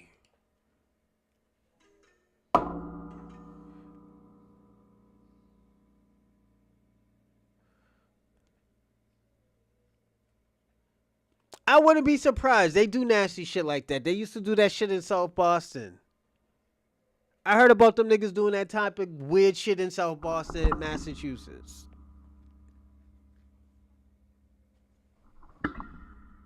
I'm not surprised. But this is the shit that we're talking about. It's just, yo, you can't be doing this inbred fucking degeneracy shit. Black people calling you out on that shit. Let me tell you something. The best thing I'm gonna tell white communities, black people are your friends. When we shit on you and we say foul shit, be like, yo, my nigga, y'all niggas is doing too much meth and coming online. Y'all niggas need to stop that shit. Y'all niggas is doing too much. We're not gonna be like, oh. We're not gonna be like, oh, you're not gonna be like, oh, you're lying, and you got a meth pipe up to your mouth, nigga. No, you're doing too much meth. You can't be doing all of that. You're looking like somebody's grandma, and you're only 23 years old.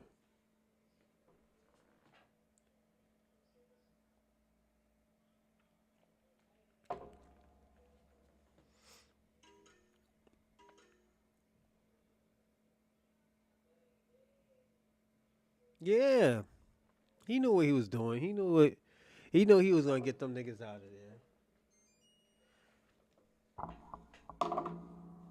Them niggas think they're freedom fighters. Nah, niggas, y'all niggas is just rejects. All that shit that y'all did for this nigga Donald Trump, that shit wasn't working for a pot to piss in because y'all lost 3 to 4 years of your life over some dumb shit. Then you talk about, oh yeah, I don't eat this food, I'm vegan. Nigga, you think these niggas give a fuck what you eat in prison, nigga? Nigga, when I got held up, nigga, I told him I don't eat no fucking ham, nigga. He's like, nigga, that's on you. That's what them niggas said to me.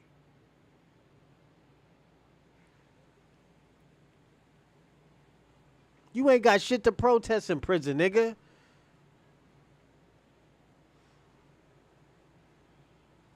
Let's, like, we're gonna be honest about this shit. You know, like, come on, y'all niggas can't be doing that shit. Donald Trump had y'all all fucked up.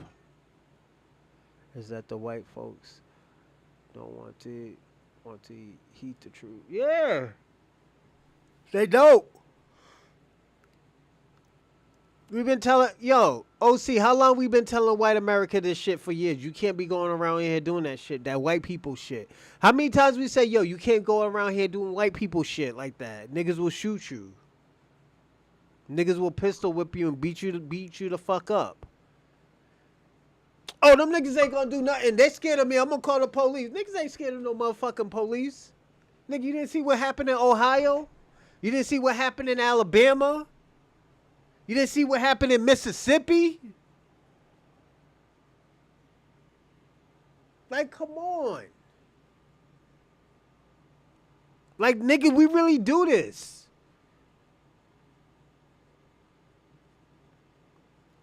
These niggas is really doing this out here because you know why? Niggas never taught them anything. Niggas just taught them, like, yo, run for the police. Yeah, long time coming. We've been telling them this for a long time, OC. You were right. Well, when niggas get beat up, nigga, white man slapped the shit out of the black man. Yo, they beat the shit out of these Russians. They thought they was messing around with some Nigerians. Oh, no, no. Those are foundational black Americans.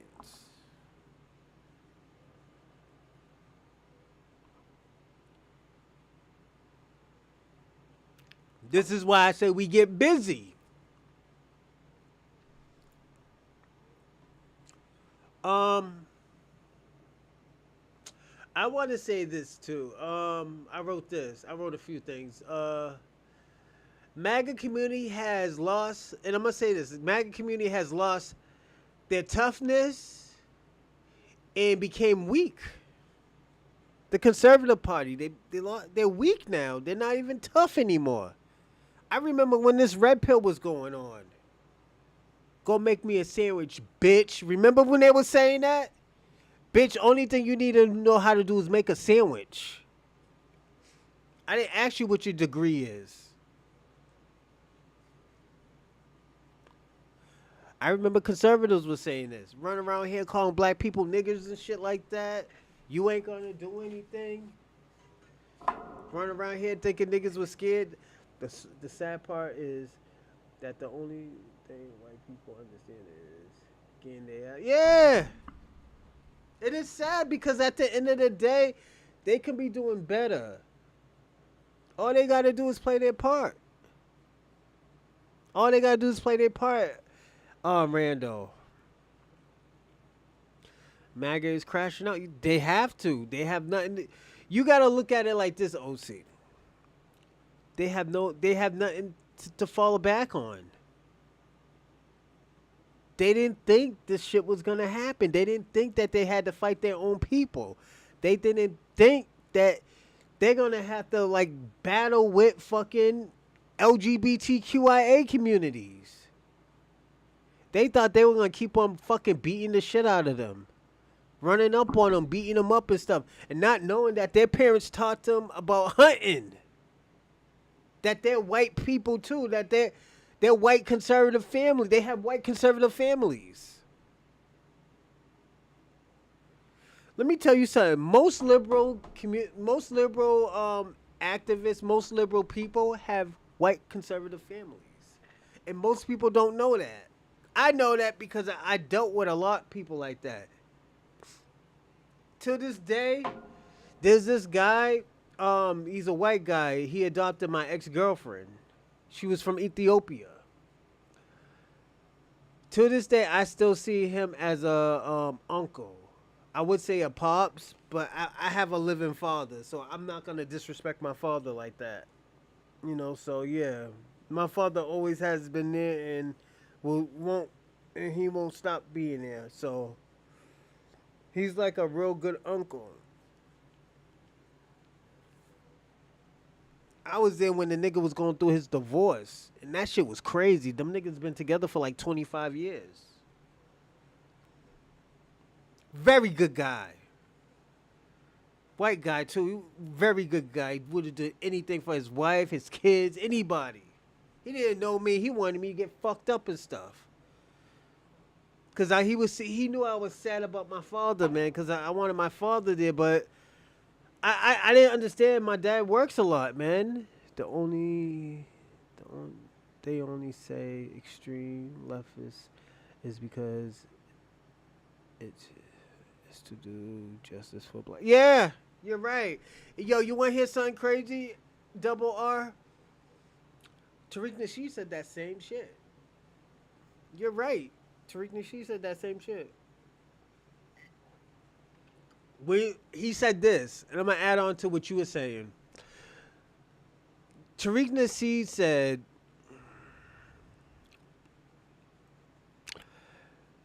the reason why a lot of conservatives say the left is because it deals with the black Americans. Is what black Americans fought for. It was a lot of more. It was a kind of like left ideology. You're not just gonna leave us behind while you take all our tax money and all that other shit. You're gonna help us too. That's why.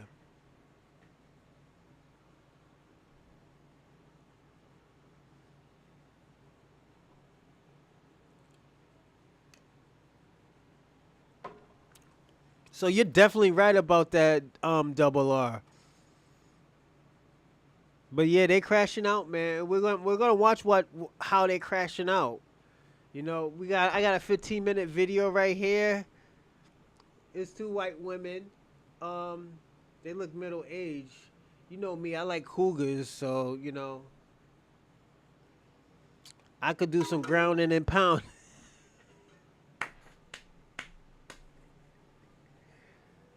Whites is right, left is black. Yeah, they try to make it that, but people don't understand. A lot of conservatives were black. Black people believe in conservative ideology, so everything's equal. Day in America and Kankles McTaco Tits, of course, is melting down online because he is the. She looked like, yo, she used to be a model when she was younger. You know, it's just father time caught up with her. Biggest titty baby with zero policy. Ooh, He's still wound up like a cheap clock over the escalators at the UN. And he takes to Lie Social, and I'm just going to read the summary of the tweet. Trump on escalator, teleprompter, audio gate. Trump says this wasn't a coincidence. This was a triple sabotage at the UN. I demand an immediate investigation. All security tapes of the escalator should be saved, especially the emergency stop button. The Secret Service is involved. This guy has no policy, you guys. He embarrassed himself on the international stage, and this is the shit that he lives for. When I saw this, I thought, oh my gosh, it's filtered back to him, how embarrassing he was, how humiliated he should be. And I think everybody that's talking about this, we have the worst economy we've had in forever. His approval ratings are the lowest they've ever been. Farmers are going broke, but let's talk about the escalators at the UN to distract from everything, including the Epstein files. It's the biggest titty baby move I've ever seen. These MAGA men, you guys, what we have to realize as we combat fascism and we try to push the Democratic Party to fight it with us is these MAGA men are babies. They're whiners. They're pussies. So it should be a layup, right? It should be a layup to defeat these guys. Yo, and let me tell you something. I'm going to say this.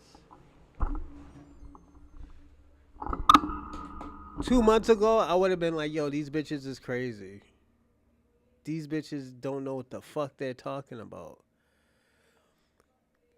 They've been exposed. Let me tell you, some conservatives, the MAGA people have been exposed when Charlie Kirk got killed.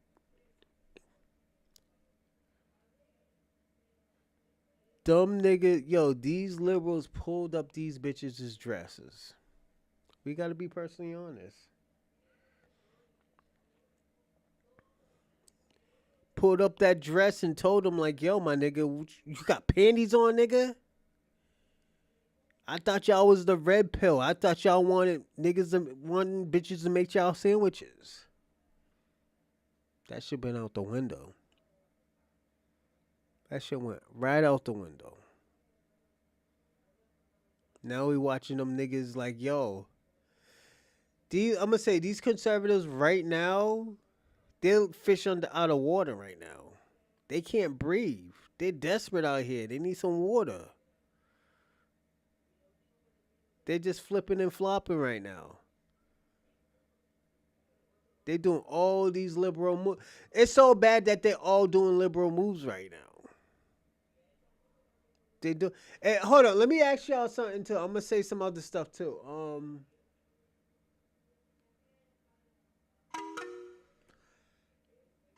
Did you see they? Okay. Well, this I know. Yeah, I seen that. That shit's bad, man. That's bad. America's looking bad right now, and it's because of the conservatives. I have to say, it's the conservatives. Like, they're running America like it's a liberal. They're running America like these people are liberals. Like that's how bad it is. Like, man.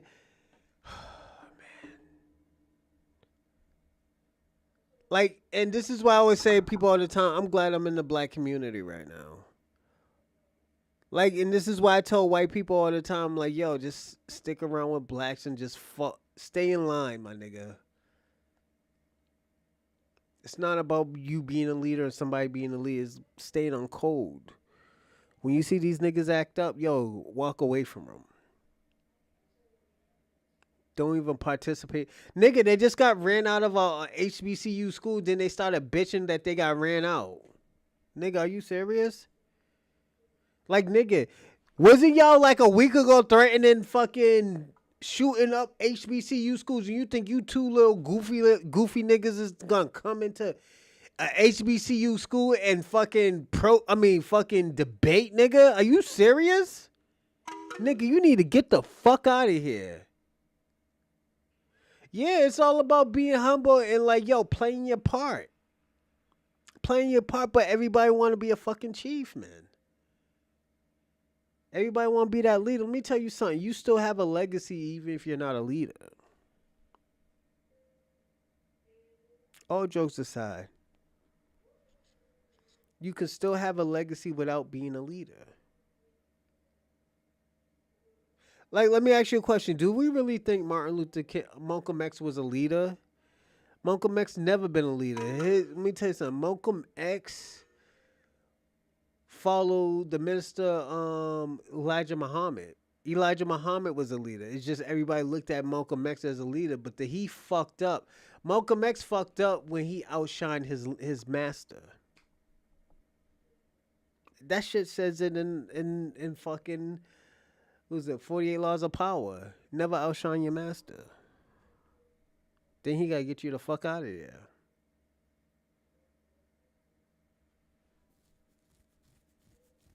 And it wasn't Malcolm X's fault. It's just this is how charismatic he is. You know? Be humble, sit up, baby. Yeah, Randall, yeah.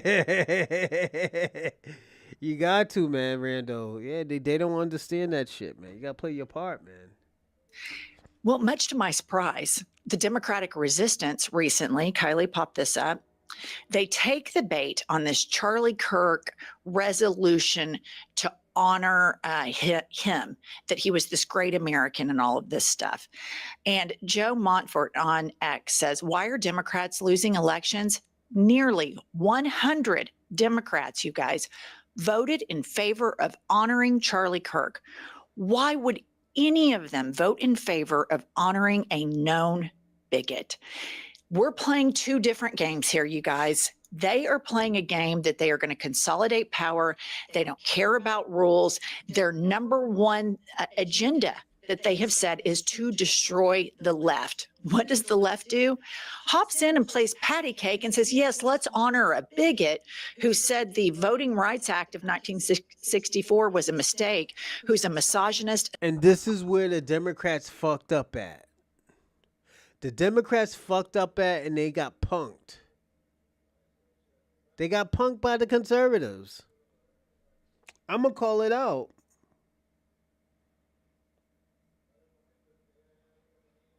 Them niggas got their balls taken away from them. Hold on, give me a second, everybody.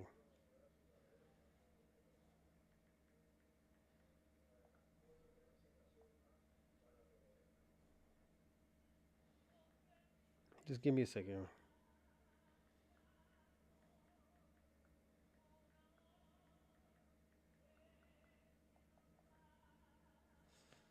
Yeah, niggas got their balls taken, got their manhood taken.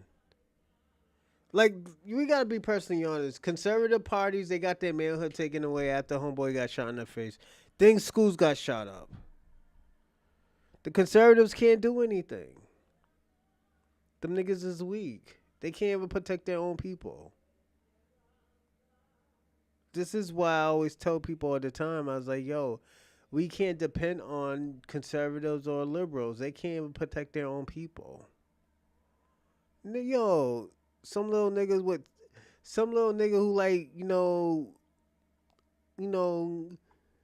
boy pussy shot up a fucking school. Like, come on, we can't keep, we can't, keep on supporting these conservatives. Let these niggas die out. These niggas is gonna be like, and I'm gonna say this, conservatives is gonna be like Pan-African movement. Them niggas is gonna die out. Niggas ain't gonna trust the conservative movement. Yo, you gotta look at it, within the next 3 years when an election comes on, who we gonna choose? Who are y'all gonna choose? Both of these niggas is pussy. The liberals is pussy. The conservatives is pussy. None of these niggas can't do shit. These niggas, it's so bad. They worry about black people bringing the National Guard into the black community that niggas is shooting up their own communities. Niggas is fucking sniping fucking mediocre fucking activists. Like, nigga, why would I even fuck with these type of niggas? These type of niggas is losers. A sexist was just a horrific contributing factor to political discourse. Was it his right, the First Amendment? Yes. Does it mean it should be honored? Absolutely not. Shame on every Democrat that doesn't understand where the base is right now. We want you guys to go full tilt and say, no, we're not taking the bait for that. If you give a shit about Charlie Kirk, all of you MAGA Christians, then let's pass gun legislation. We're not taking the bait. We're not doing this. We're not playing patty cake with you all. And Hakeem Jeffrey should have whipped them all into shape and said, no. Well, and they had the perfect opportunity to sponsor gun legislation and put Charlie Kirk's name on it and then let the Republicans vote no. But they didn't do that because they got scooped on this, if you will. It is a profound collapse in Democratic leadership, in my opinion. And I can't impress enough the two different games that they're playing right now. The Democrats are still trying to play bipartisan integrity politics with something that was a chicken shit. They baited them into it. And these morons took the bait because of the impotent, limp dick energy from Jeffries and Schumer. Shame on every single one of them for being so out of touch with what the base and now a lot of independents that you could bring in want you to do. You do the exact opposite. And here's the thing, Democrats, that you have to understand about these MAGA morons. It's never going to be enough. Now they are proposing putting Charlie Kirk on currency. Legislation has been filed in Congress to put Charlie Kirk on U.S. coins. He's a podcaster, y'all. He was a podcaster. Let's put pumps on the quarter. I was going to say, if I died, if I was murdered, can you put pumps on a coin? Go pumps, head beaver in charge. I mean, shut the fuck up. This is unbelievable. He did not even hold a political position. Yo, this is crazy because this bitch is telling the truth.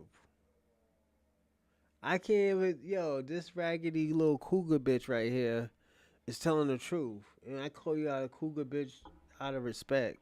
Because you know me, I fuck with the cougars. I love me some cougar bitches. That cougar pussy be on point, nigga. That should be drip, drop, wet. So don't let that shit fool y'all niggas because, the bitch is old school bitch and stuff like that. Nah, that pussy be on point, I don't even know what to say.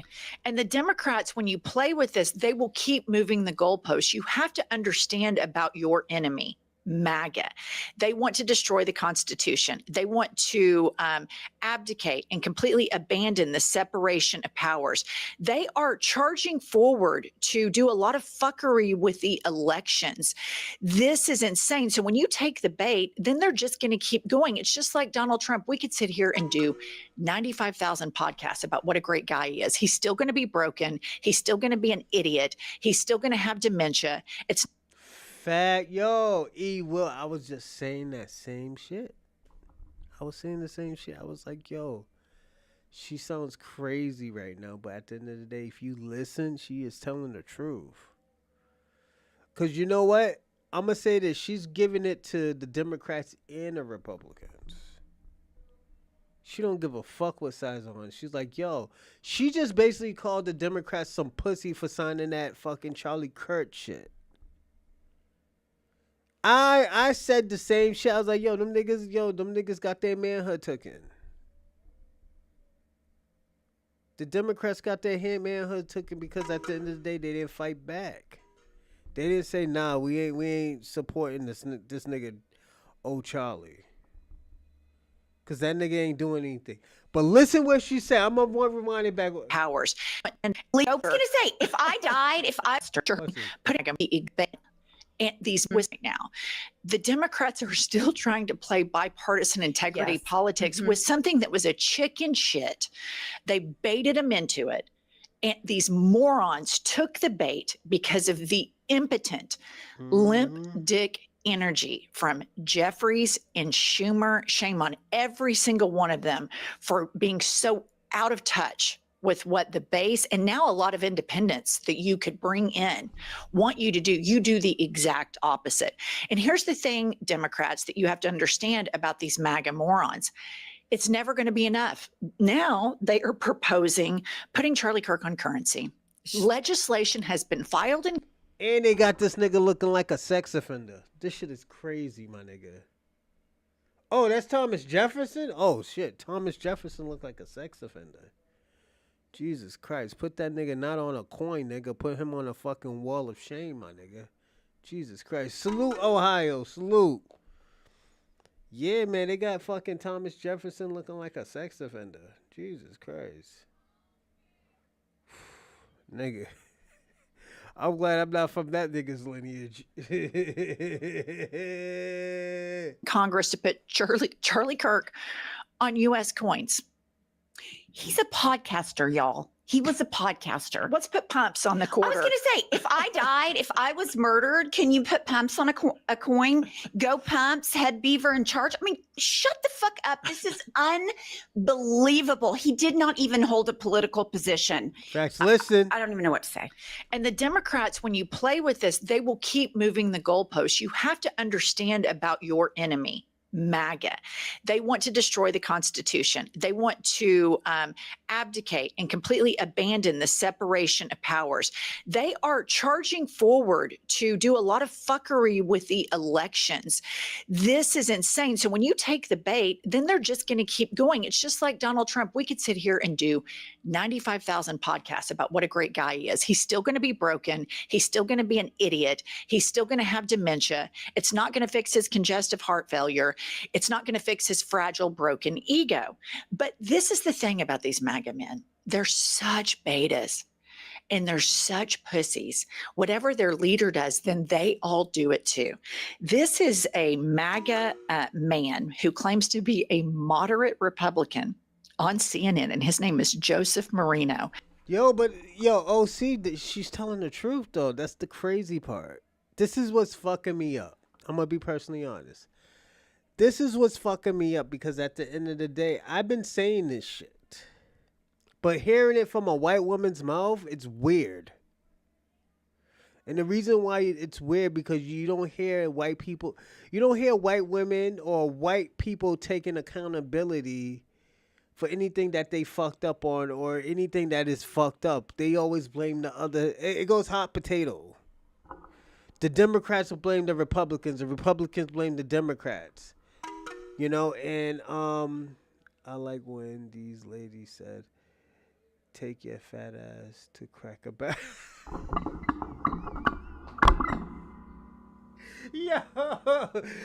Yo, Starch Manning, I missed that shit. She is from Oklahoma City. Hey, yo, and let me tell you something, Starch Manning, I like some cougar pussy. Yo, I'll bang both of them out in a three-way on some real shit. The chocolate man might have to come out, man, fucking around with these two raggedy cougar bitches. Oh, yeah. The way how they talking, what? Yeah, man, they need some good dick, man. The way they talking, they deserve good dick. If not from their husband, from their side piece.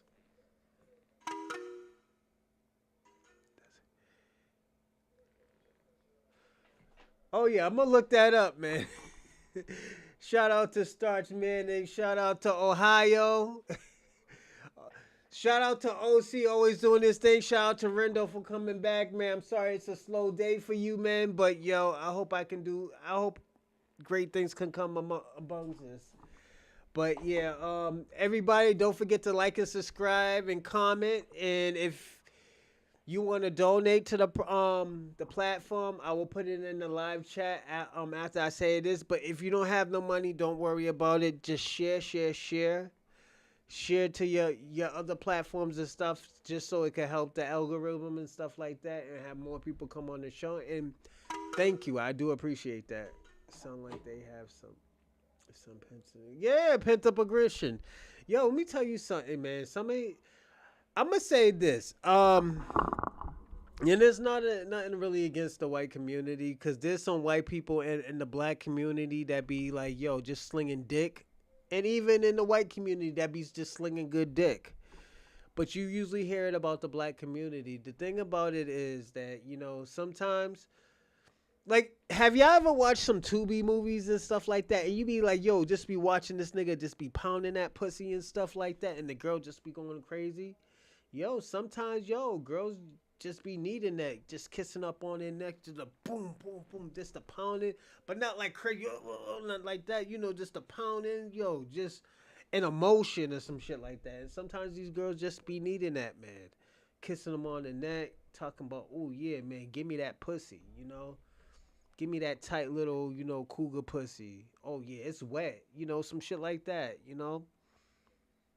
licking on their neck and stuff like that. Letting them look at themselves in the mirror. Yeah, they need that type of shit and stuff. But, I'm thinking about making a Tubi movie too, man. All the donations y'all be giving me, I think I be like, yo, what's the next project we should do for my audience? And I'm really thinking about doing a Tubi movie. And I will, you know what? I'm going to do it on my own. I'm going to do it for my podcast, the Chocolate Man podcast. Because I have... But if I do, I'm gonna say this: if I do a Chocolate Man movie, I would like to do series. Like I'll do like I will turn it into episodes, you know? Like 5 or 6 episodes, 45 minutes, boom, like that, you know. Oh, peace. Yo, Randall's back up on here. Salute to Randall. Randall be getting busy on the live chat, man. Salute to Randall. But yeah, it's just yo, sometimes yo, them girls be needing that BBC. Like, yo, sometimes like yo. The thing about it, yo, what I noticed, yo, this girl told me, she's like, yo, the white dudes be putting it down when like they lose a football game or they had like some bad like politician shit like that. They be putting in work. That's what this girl told me. So y'all just gotta lose just to be putting some good dick down, man. Sometimes yo, y'all just gotta. I'm gonna say this. Y'all gotta be in this little transition mode where y'all have to imagine yourself having a bad fucking day, you know, and just be beating a pussy up and stuff like that. Like me, all my good, pussy beatings is when I had a good day or I'm listening to some spinners and stuff, some rubber band man or some shit like that, or some old school, some George Benson or some shit like that. Just throw that shit down on, just be it just be like that. Sometimes it's just the vibe, man. The multiverse, man. That's what it is, man. Y'all have to be in y'all multiverse. I'm game. Yeah. Oh, see, yo, you gotta be in that multiverse. Once you in your own multiverse, man, yo, 100% in your game, man. You too, Randall. Yo, you be in your own world, man. When I say your world, when I say multiverse, I mean your world. Once you in your world, man, ain't nothing. Everything's perfect. When you want shit the way it is and stuff like that, it's perfect. Nigga. That's all it has to be. You have to be in your world. You have to be in your multiverse. You gotta be in your comfort zone, you know? And it's not like like yo, it's some Marvel comic or some DC multiverse or some shit. No, it's not that. It's just you gotta be in your own world. Everything got to be right for you, man, and like that can happen all the time, it's just like yo, it's not even about preparing, it just have to be the perfect time. This is why I always tell people meditate. This is why I always tell people work out. This is why I always tell people, yo, think of good things, think of positive things. The world is all of y'all's. It's not a black or white thing. The world is yours. The world is yours to everyone. It has never been a race thing. You know? This is a spiritual thing. Sex always, and I'm going to say this, sex is a physical thing, but it has always been a spiritual thing. Why you think, yo, let me tell you something. Why you think them girls keep coming back? Why you think girls be saying, I'm going to say no next time, then after that, when it comes down to it, she be like, yo, okay. It just be like that. She knows, this girl right here, this cougar chick right here know what I'm talking about. She knows what I'm talking about. Once that shit touched her ovaries and her stomach, my nigga, she's going to have a good night. She's going to have a good night. She's just going to tell you, keep on doing it. Keep on doing what you do, baby. You need some money? How's work going? Did they give you enough? Yeah, it has always been a spiritual thing. It is I will say this, it is a physical thing. Don't get me wrong, it is a physical thing, but it's a spiritual thing as well. It's a big spiritual thing. Most people don't know that, but it's a spiritual thing. Listen to what a pussy this guy is. Play the clip. I don't think this is a legal issue. I don't think this can be pointed to the FCC or the Trump administration and say, well, this is about them going after Kimmel because of what he said. Personally, I think it's more of a cultural issue. And I got to tell you, look, I'm about as moderate a Republican as you're going to get. I'm from New York. I have not been comfortable watching late night television for 15 years because when you have conservative leanings and you're constantly mocked and you constantly feel like you're doing something wrong, you shut it off. You don't watch it anymore. And then what happens is it's circular. If the host doesn't have that audience, he hasn't felt comfortable watching. That is some liberal pussy shit. This is why I said the liberals took this nigga's manhood. These liberals have these fucking conservatives fucking scared right now. Is that a bitch or what? That's a nigga. If the word in the dictionary said bitch, this will be the display picture. That's what a bitch look like. Look at this nigga's haircut. This nigga, let me tell you something. This nigga look like, oh man, I don't want to say this, but I'm gonna say it. This look like, I'm not gonna say it. This nigga look like a butch lesbian, my nigga. This nigga look like a lesbo right now. Yo, why my man got a lesbian haircut, my nigga?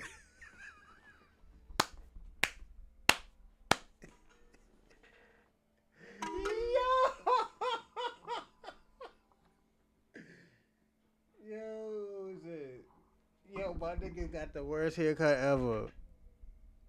Well, yo, what's the degenerate like Ellen? Yo, this nigga look like Ellen DeGenerate's fucking twin nigga as a male. What the fuck is going on with the when you're in the public? That's just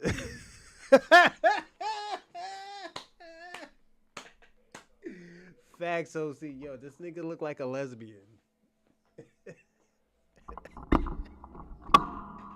Yo, what the fuck? Yo, I know LGBTQIA is like, yo, my nigga, give me back my haircut, my nigga.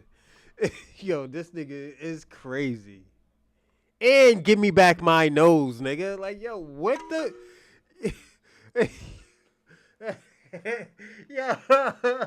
Yo, look like his mom. Yo, this nigga looks like a soccer mom, my nigga. Yo, what the fuck, man? Yo, is this nigga really doing this to us, man? Yo, oh my God. Oh. This nigga's probably doing this shit on purpose. Should have like that. Yo, Starch Manning is getting ill. Shout out to Starch Manning. Shout out to OC. Shout out to Rando. This nigga's getting crazy. Yo, what the fuck is going... Nigga, this is what the conservative turned into. This is the red pill. All that, yo, Myron Gaines, all that. Myron Gaines was caught in bed with fucking two white men.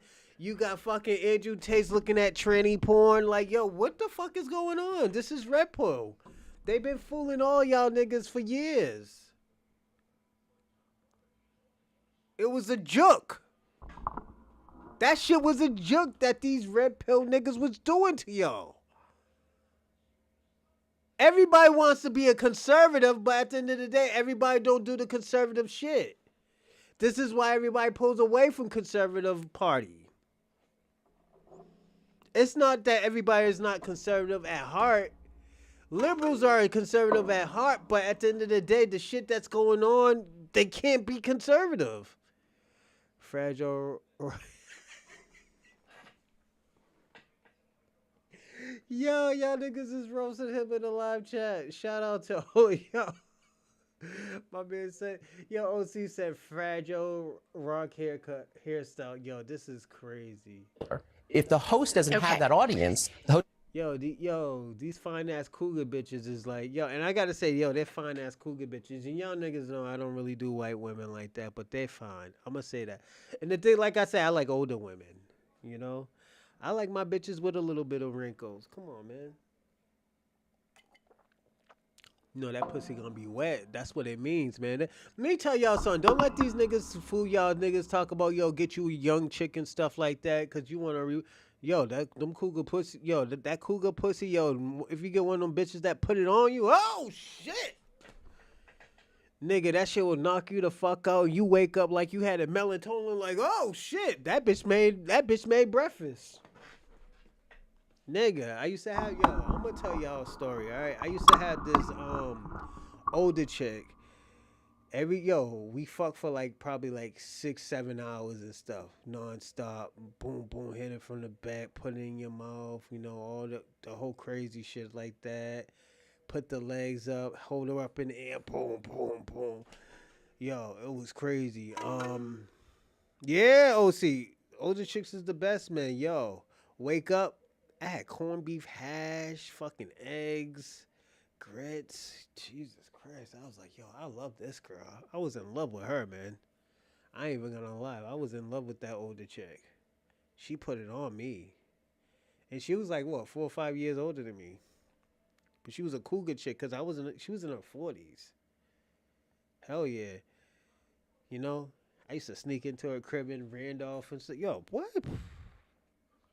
Nigga. I'll put it this way. If I didn't have my baby mother, she would have been pregnant. She would have been pregnant at 40.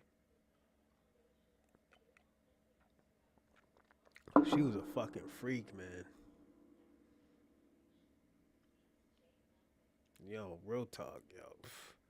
I'm just thinking about the shit that she used to do. Yo, I used to do, put it deeper in my mouth and shit like that. And I'm like, oh shit. And I'm feeling the fucking tonsils and fucking freak, nigga. Older chick. Oh yeah. Fuck my mouth.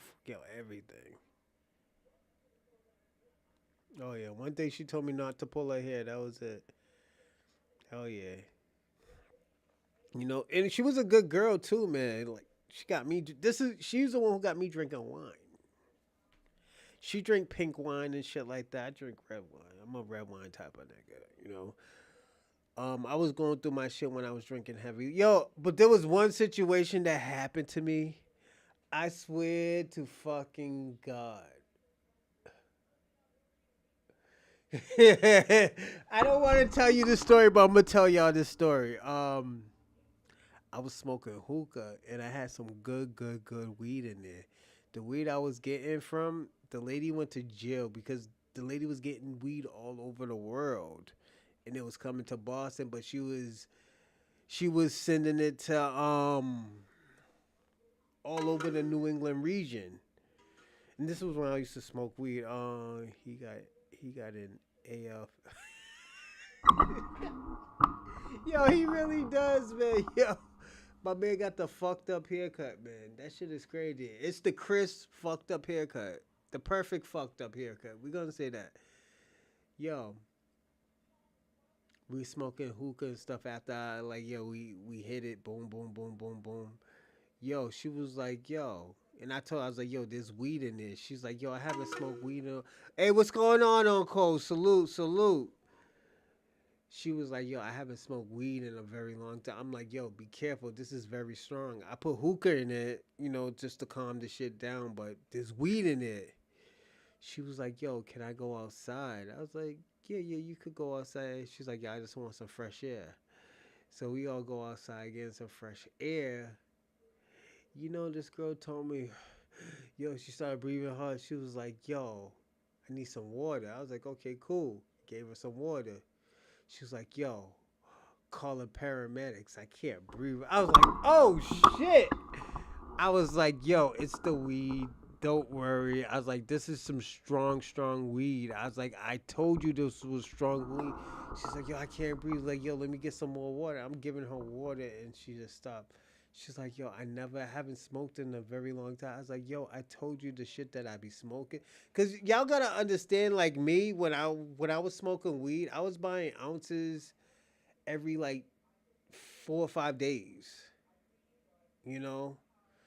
And the ounces I was buying retail, and I was paying retail prices because this weed was coming all over the world. It was coming from everywhere.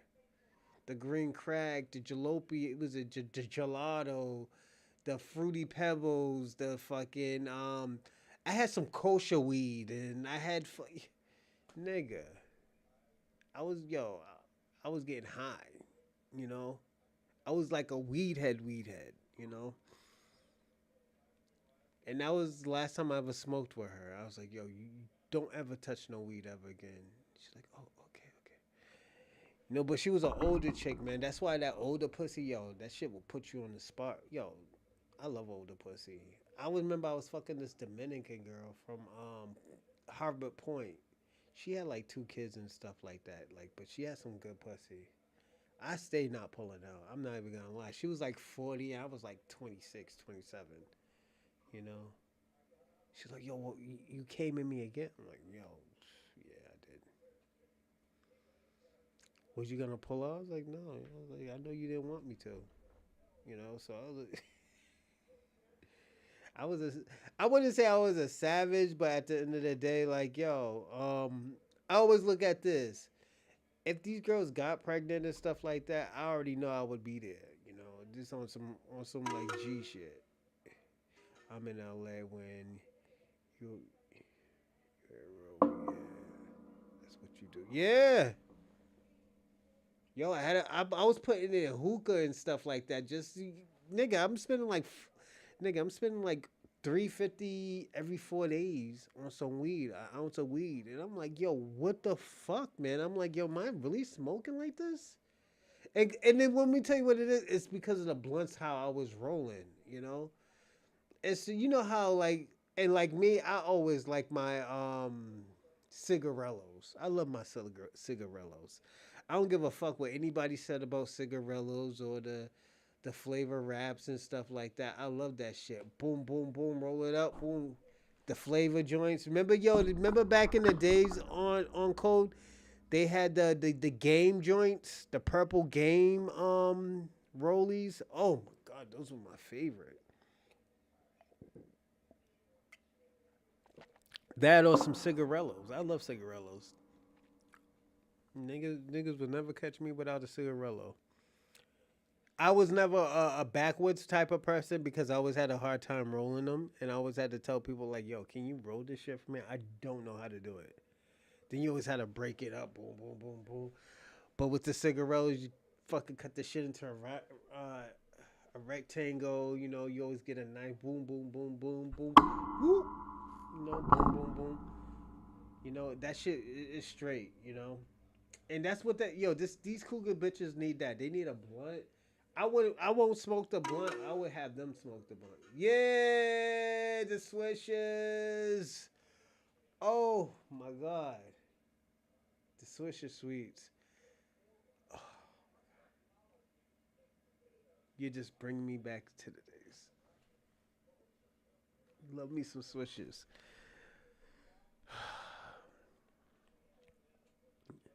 And the thing about it, I'm so fucking country. That's the only time that shit is really popping up. Oh yeah, the nigga does got the elf haircut. Yeah, yo, zigzags is the shit back in the days. That's if you. Let me tell you something. If you smoke zigzags, that means your weed is strong. Yeah, that means you don't need to put nothing in your weed. That means your weed is on its top tier. You know, I remember I smoked some red shit, man. Yo, nigga, I was gone for like 2 days. Oh yeah, but yeah, man. He hasn't felt comfortable watching late night television for 15 years. What A an absolute bitch. pussy. Guess what? I don't feel comfortable watching megachurch pastors on Sunday mornings. And I've never watched it because I have agency. Yo, she's getting yo. That's crazy. Yo, this girl right here, this woman right here, and shout out to Starch Manning. He has said the perfect thing about this girl. I don't know who this girl is, but yeah, I will start looking up her content. And shout out to you. This girl with this cougar pussy, man. Yo, you need some good dick, baby, and you need to put your hair down because it's bringing your hairline back. Um, as a model, as a person who used to model, I would tell nobody never do that. The ponytail. The reason why, because it brings your hairline back as a white woman. And you see the fucking shiny forehead. It had.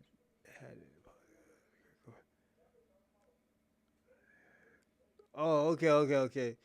No, she's good, man. She said, "Yo, she's not being biased." And the thing about it, the way how she sounds like she was gonna be biased. Sounds like she was gonna be a liberal, but nah, she's doing her thing, man. She's telling, she's flaming both sides. So as FBA, I want y'all to say this. This is where we have to be lenient, and yes, we listen to her. But if she fucks up, like, I'm not trying to say, oh yeah, she fucks up one time. No, we pick where she fucks up, but we're gonna tell her. We're gonna say where she tells the truth at. Cause right now she's getting lit. Right now, she look like Botox. So yeah, she does. Yeah, she don't need no Botox. She just needs some good dick. That's it. Let me tell you what it is. I always tell people how I get so young is red wine, the sun, and fornication. I wouldn't tell her to get in the sun, but the fornication in the sun, that's what she needs. She needs that shit, that good dick, man. Like, yo, that saved lives. That made white women look good and young. Like, yo, they getting some good dick. Like, boom, boom, boom, not stressed out. You know, your Tavian ain't stressing me out. He's just dicking you down, like. Or was it Arthur Jennings or Arthur Waskowski? He's giving you the BWC, the big white dick, dicking you down because he hangs around black guys and stuff like that. Yo, she just needs some good dick. She don't need that conservative dick. She just need good dick. And like people always talk shit about black people with the BBCs. Like there's some white people with some BWCs out here and stuff like that, giving good dick and stuff like that. Look at Kevin Federline. That nigga got mad women pregnant. Just out here giving fucking country dick. Dancer, boom, boom, boom, boom, boom, dancer, but give good dick. So we can't shout out to Kevin Federline. We can't hate on him, but that's all they need. Made Britney Spears go crazy though. That's how good the dick probably was.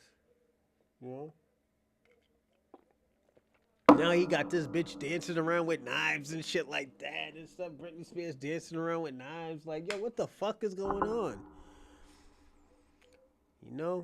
She had that toxic dick, man. Have autonomy, and I have a remote control. You total fucking pussy. Yeah. These guys think that everything has to be geared for them.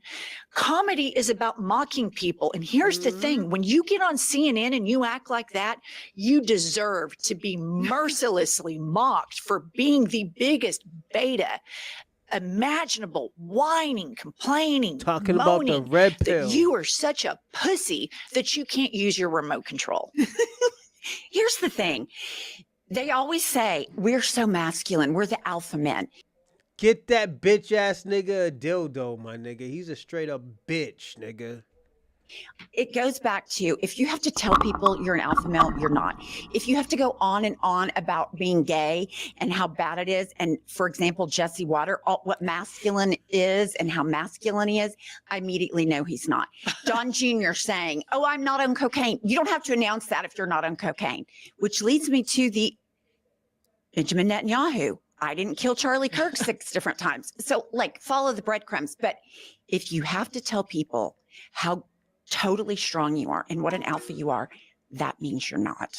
And I just think it's stunning that this is such a layup to make. It's so easy to just completely point out what whining, complaining titty babies that are triggered by Jimmy Kimmel and Stephen Colbert, and they don't realize that they have a goddamn remote control and they're victims of comedy. It is so absolutely pathetic. It is just beyond. And here's another one that was on CNN last night. Yeah, she got to put her hair down, man. She put her hair down, yo, she'll be a bad bitch right now. Not like a baddie, but she'll be like a, yo, You could tell, like, yo, she used to be dope back in the days and stuff. She's like, yo, she used to sew niggas up. Like, yo, she give them that good pussy, man. Boom, boom, boom. It was a wrap. I love you. Niggas talking about, I'm gonna jump off this bridge. Don't leave me. Yeah, she looked like she had some good pussy. And y'all niggas know me. I like them thick chicks, but like this little skinny bitch right here look like she got some good pussy. This nigga is a swirler. Who, me? Nah, I just know when there's some good pussy, man. Yeah, I had some white bitches before, man. You know, you don't think I had some white women before, Kwame? Come on, man. I used to be, nigga, I used to go to swinger parties. Are you serious? Damn, Kwame, where you been at, my nigga? What's that bitch ass shit you talking about? Let me see what I knew you was Snow Bunny lover. It's not that I'm a Snow Bunny lover. It's just there's certain white women that I do like. You know, like I don't date white women who drives Lexus SUVs because I know they're gonna crash into me and kill me, just like Karen Reed. Or you know, I don't do the race. I don't do the race date. I don't do the race play shit. I'm not into that. I know you like white women. You in Dr. Umar, so you can't lie. Kwame, I know you like white women. And you hold on, and you from the tribe of Benjamin too? Yeah, you like white women. Oh yeah. So yeah, this is one because the only white girl I would really, really like be in a relationship with is this white girl. Like, she went to Framingham State. Hold on one second. It was a Kwame the frog catcher.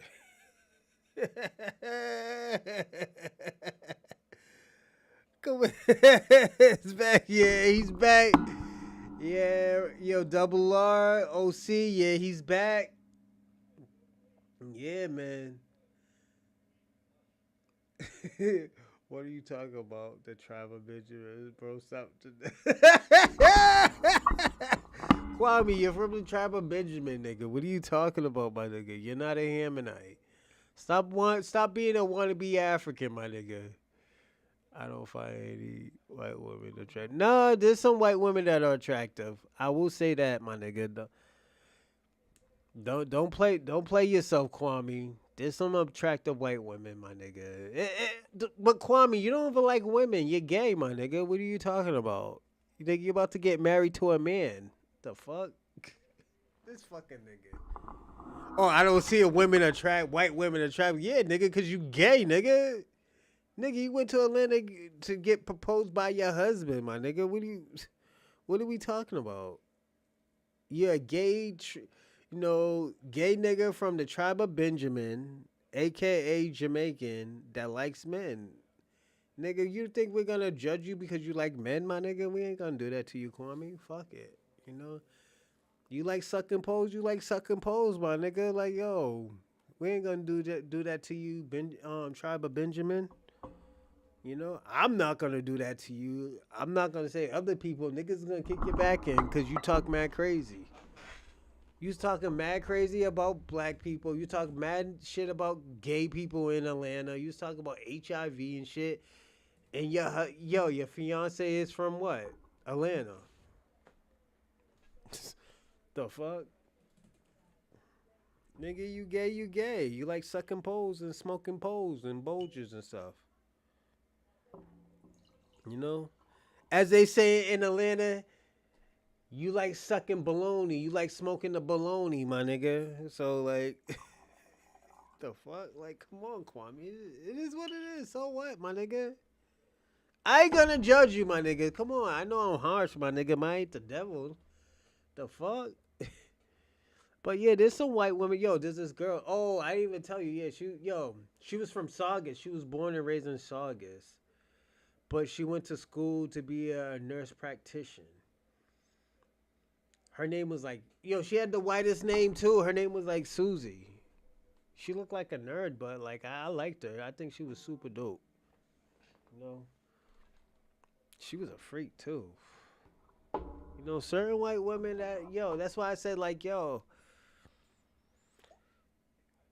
that's why I said when you have a preference, you have a preference, my nigga. Don't tell me, Kwame. Yo, Red, double R's kicking your back in. Randall's kicking your back in, Kwame. Don't blame me for that shit. Randall's kicking your back in because, you talk shit about Randall. So, like, whatever good for the geese is good for the gander. We have, let's say down here, they all look the same. Facts, salute OC. Salute. Ben Ferguson, who's mad that Jimmy Kimmel doesn't feel the way Ben Ferguson wants him to feel. And he just completely melts down on CNN last night. What I didn't like about what I saw from Jimmy Kimmel last night is the fact that he has more passion for this issue than he did for showing compassion for Charlie Kirk's widow and the Kirk family. And then he says it was just a joke. I think it's sad that there was this much rallying around him emotionally as he got last night and still refuses to show any compassion to the Kirk family. Let me just what he said before, though. That's bullshit. It's a lie. This is so pathetic. They're sitting there arguing semantics of the degree in which Jimmy Kimmel feels. And why are they doing all this shit? Because their policies suck and their policies are unpopular and they are too big pussies to take them through Congress and legislate them. Why is Kanks wanting to put the National Guard in all these cities and constantly trying to erode public trust in elections? Because he knows that if the midterms were today, even as impotent as the Democratic leadership is, it would still be a blue wave because they have nothing to deliver on except for grievances and the fact that they're all beta males and they want to be the thought police, the feelings police, and the fact that they have picked on a comedian right now who, after the more they pick on him, the more popular he gets.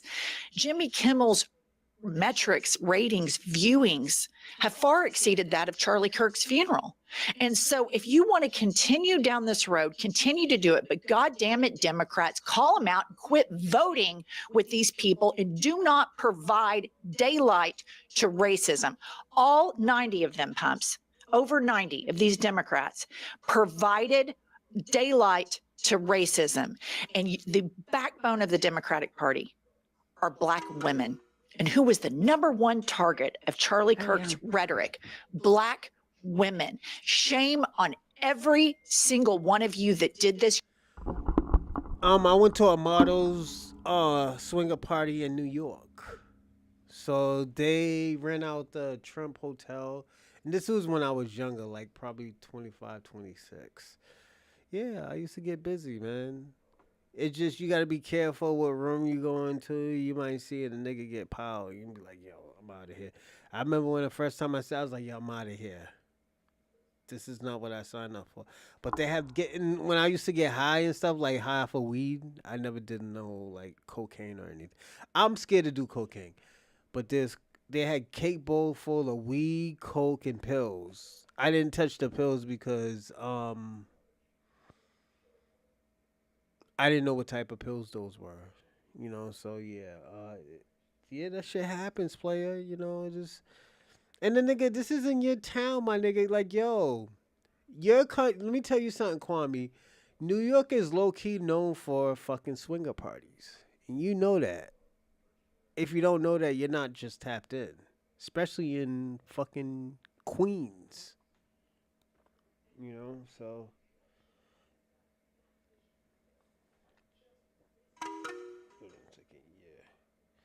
Yeah, man, it's just your state is known for fucking swinger parties.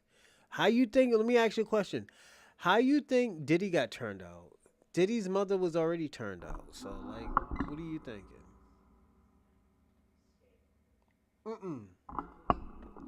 No Batiman vibe, because at the end of the day, I was a model. This is how we market. This is how we network. This is how... If you're a model and stuff, you network. But at the end of the day, there's the devil's workshop. At the end of the day, I was a part of the Devil's Workshop.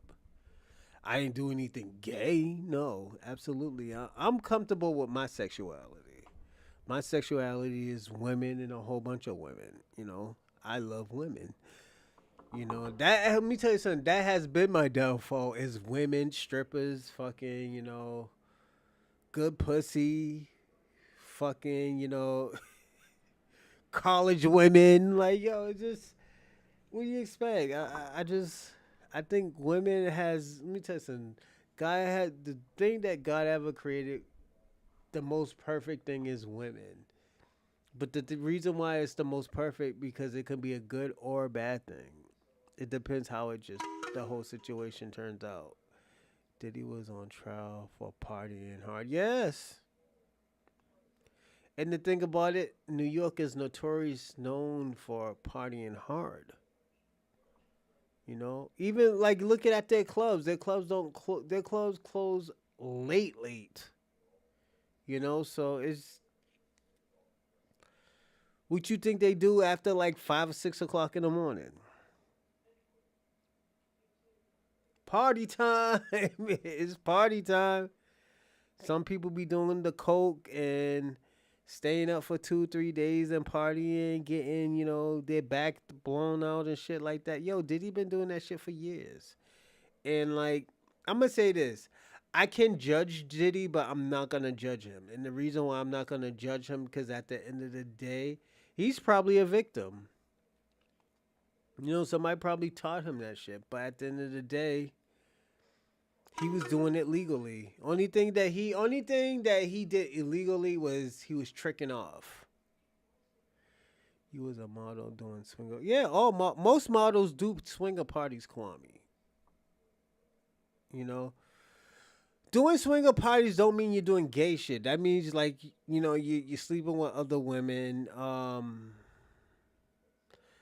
Sometimes people share their wives and stuff like that because that's how certain people get off. You know, it's not my cup of tea. I would never do that. But at the end of the day, this is what people do, Kwame.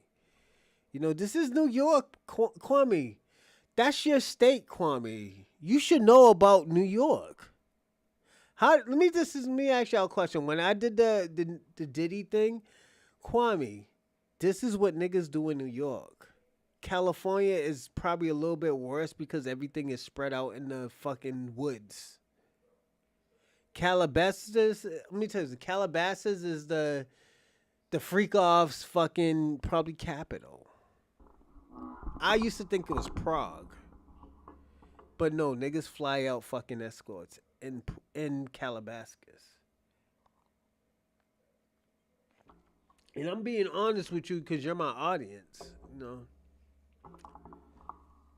He was on cocaine. Yeah, he did. Yeah, he looked like he was on that China White. Oh yeah, he looked like he was on that China White, man. He's like this. I was like, oh shit, this nigga, he on a book of sugar. You know. Let's see. Old Kwame tattoo directions. Yeah. He said all Kwame's tattoos is directions to Diddy's house. Jesus Christ. I wouldn't be surprised. Me, you don't. You know. It's okay. You know, just don't go to Jamaica. That's not acceptable. What are you talking about, Kwame? Niggas didn't do gay shit. Yeah, hold on. Let me tell you. Do you want me to tell you about Jamaica and my experience in Jamaica, Kwame? In my experience in Jamaica, y'all niggas do orgies. In Jamaica, y'all do orgies. And I was in Jamaica. Y'all do orgies. It's not just dancing and stuff like that and drinking the Jamaican rum. It's no, y'all get was rubbing on, man. Are you serious, Kwame? Jesus Christ, man. I hope you ain't. Nah, that's nasty, Kwame. But no, this like Kwame. Let me tell you something. Hold on, give me a second. Hold on, I gotta give Wiz Mason a link, everyone. When Wiz Mason comes on, give a shout out to him. I knew Wiz Mason ever since college, before I started modeling, actually. So yeah, give a shout out to him when I get on when he when I send him the link.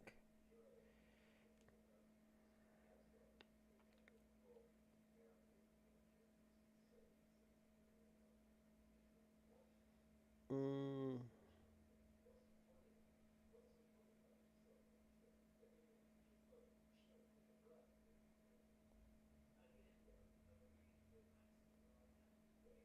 All right, I sent it to him, everyone. But nah, like Kwame, I'm comfortable with my sexuality. I'm not gay, man. I feel uncomfortable. I feel uncomfortable. And the thing about, I'm a professional wrestler. I'm an indies wrestler. I feel uncomfortable when like people like, yo, can I do this move with you and stuff? I'm like, nah. I feel uncomfortable doing that. The craziest thing, the craziest thing somebody ever asked me as a wrestler, and I'm gonna be personally honest, was me throw a line, a clothesline, boom, and this dude's like, yo, I'm gonna smack your ass. I'm like, no, we're not doing that. Wrestling is real. It's not weird, but at the end of the day, you have to be comfortable with yourself because you don't know who you're wrestling with. Like me, I don't give a fuck, man. I'll wrestle with a gay person. You want to hear something crazy? I had a theory. So at my one of my promotions, there's a panoptic champion. I want to be the first straight champion where like I like not bully gay people and stuff like that, but like basically, demean them, talking about like I'm your king and shit. Yeah. I wanted to be just have all these gay people boo me, all the LGBTQIA community boo me. Then, like, for interest, I'll have all, like, gay people bow to me while I walk just to tell them I'm better than. My coach is like, no, you can't do that. You'll start a riot. I'm like, oh, okay. What do you want me to do? It's like, yo, I'm trying to antagonize people. You're telling me like, well, that's kind of dangerous. Now I know why it's dangerous because Charlie Kirk got shot by a nigga who loves pussy. So, but yeah, like I don't give a fuck if a nigga's gay and stuff like that. That shit ain't got nothing to do with me. You know how many gay people I got hit on in my life, man? I got hit on by dozens of gay people, my nigga. Like, yo, it's crazy. Can I? Yeah, like, yo, Randall, the nigga asked, yo, can we? I was like, nah, we can't do that, my man. Like, yo, you're trying to violate me right now. You're trying to violate me. There was sometimes I had to call my uncle. I was like, yo, uncle, is this nigga trying to violate me? Do I have to fuck somebody up tonight? No, my uncle's like, nah. It's reenacting. Like my uncle gets it. It's reenacting. So like, don't take it serious. This is your career. I'm like, oh, okay. He's like, yo, as long as the nigga don't ask you to kiss you in his mouth or like, fucking stick your hands in your butt or something, you're good, my nigga. I'm like, okay, because I didn't know if I have to kill a nigga or something today. Nigga might have to go to jail. But it's just like I always tell people all the time, I'm comfortable with my sexuality, so like I don't have a problem with like wrestling with gay people or like reenacting something with the. Because let me tell you something. The people who I think are the funniest in the world, I think gay people are the funniest. Like their whole personality. And let me tell you something. I think gay people are one of the most coolest people ever. You got to look at what type of music they put out house music. House music. A black community of gay people put out a fucking genre, and it evolutionized the world. And if you say house haven't evolutionized the world, you're fucking crazy. House music was so fucking powerful that it had straight people going to house music. Well.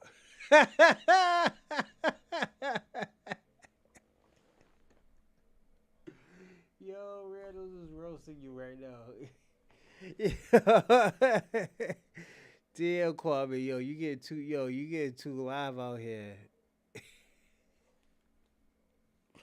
But yeah, it's just like, yo, that's my career and stuff like that. I don't give a fuck if a nigga's gay, man. Like what Kwame says, he talk about Africa. This nigga talk about, oh yeah, don't go to Africa with that shit. And like, nigga, y'all niggas need to worry about hunger and poverty in your country, my nigga. You know, fucking Jamaica's fucking poor, my nigga. Why would I want to go to Jamaica anyway? Only time I'll go to Jamaica is for your women and fucking food, my nigga. Other than that, your country's like Africa. I'll just go there for food and women. You know? I'm not trying to go there for no fucking, oh yeah, look at the fucking beaches and shit like that. I'm not gonna spend thousands of dollars to go look at some beaches. I go to Jamaica get some pussy, my nigga. What the fuck?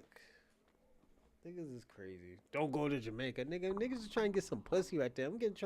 I'm trying to get some top tier, some A top tier fucking Jamaican pussy, my nigga. You think I'm going over there just to see y'all raggedy ass niggas in Jamaica? No, I'm trying to get some top tier Jamaican pussy, my nigga.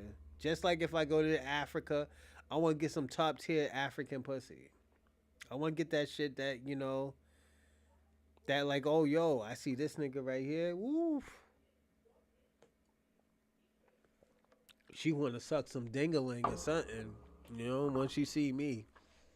It's not even money. It's just like, oh, I like that nigga right there. It's.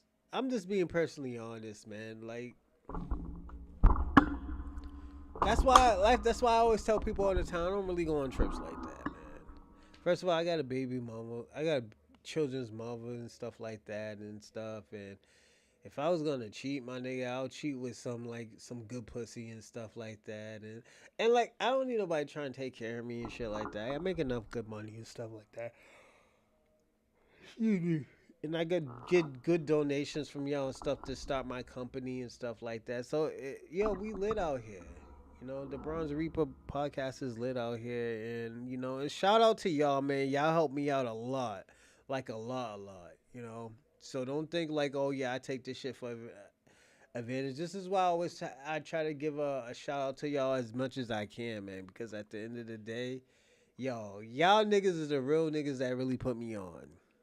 Y'all put me on to everything when y'all just started coming over there one by one and stuff like that. And I'm like, yo, what the fuck? I was like, yo, my numbers is coming up to 100. Yo, to this day, I'm surprised my views even hit 100. Like, I be so, yo, there's sometimes, and I'm gonna be personally honest, there's sometimes I be like, yo, I just want to cry. Because I remember my shit was like 12 viewers, 22 viewers. Yeah, I used to be happy when the shit hit 50 and 40. I used to show my friend, like, yo, look I hit 40. It's like, nigga, that's it. Like, nigga, I was hitting like 12. He's like, yo, really? I'm like, nigga, this shit's hard, man. And there was one time I only hit like 3 or 4, nigga. I wanted to cry. I'm like, yo, what the fuck? I'm like, nigga, what am I, a fucking loser or some shit like that? It's like, yo, what am I doing wrong, man? I was like, why? I'm like, yo, is it because like I'm a fucking loser or some shit, or like I'm not adapting with people? Like, I was always questioning myself. I'm gonna be personally honest, and this is why I always tell people all the time: never give up on yourself. And this is why I always tell Kwame all the time, like, yo, Kwame, just rebrand.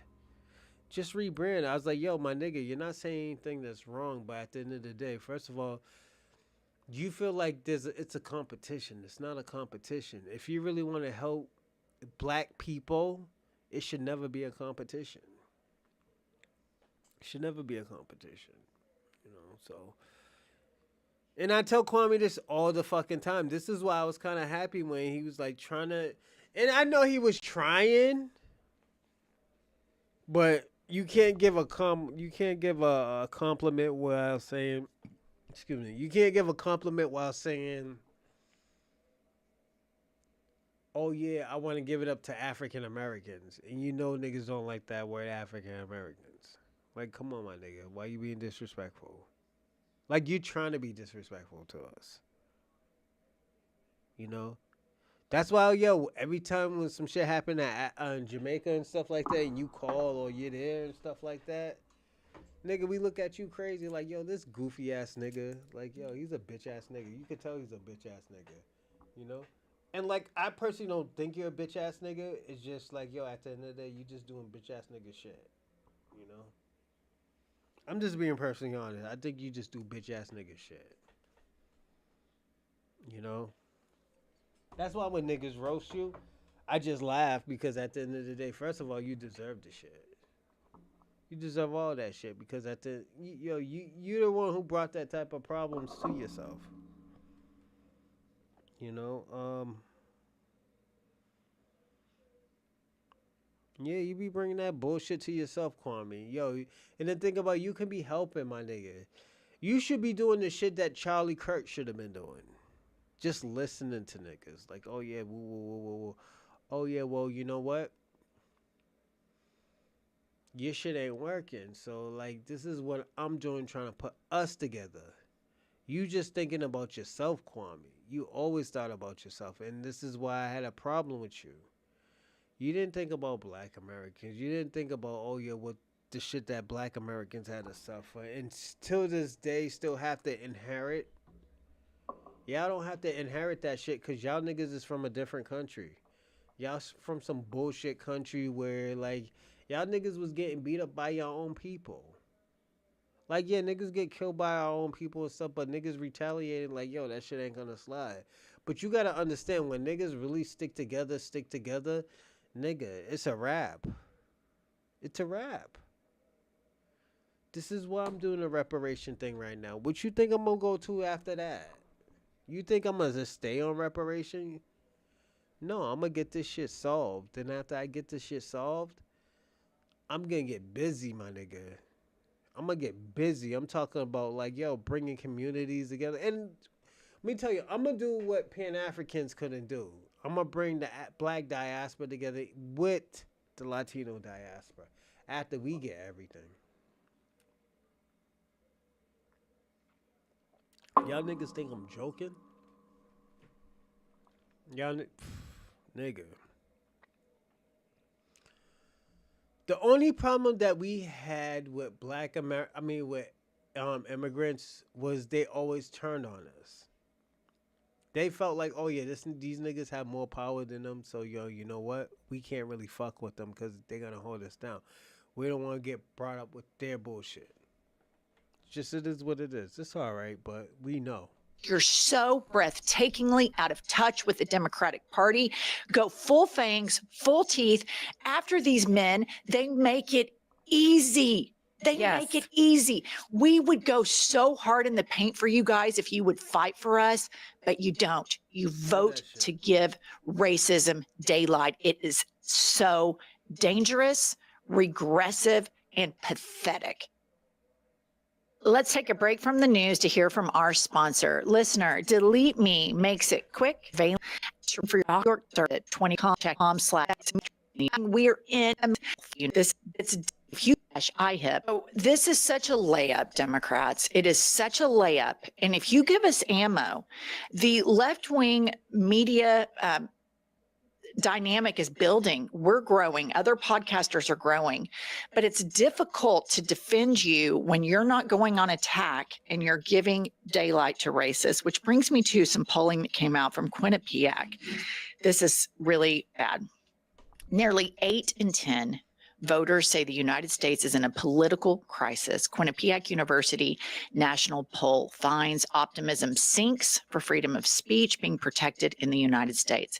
Democrats, you are in a political crisis. 8 out of 10 Americans, 80%, that's bipartisan, saying we're in a political crisis. Hakeem Jeffries, whip the Dems into shape, quit being a pussy, endorse the Democratic winner of the Democratic primary in New York, quit playing patty cake with AIPAC, be a leader, whip them all into shape. Hey, yo, I got an announcement. I just hit 300 subscribes, everyone. Thank you, everyone. Thank you, everyone. I hit 300 subscribes just right now. Thank you. I'm talking to all of your Kwame. I don't think Shabaka did it, but if he did, thank you. OC, Rando, E. Will, FBA, American Dream, Charlie Shaw, Lala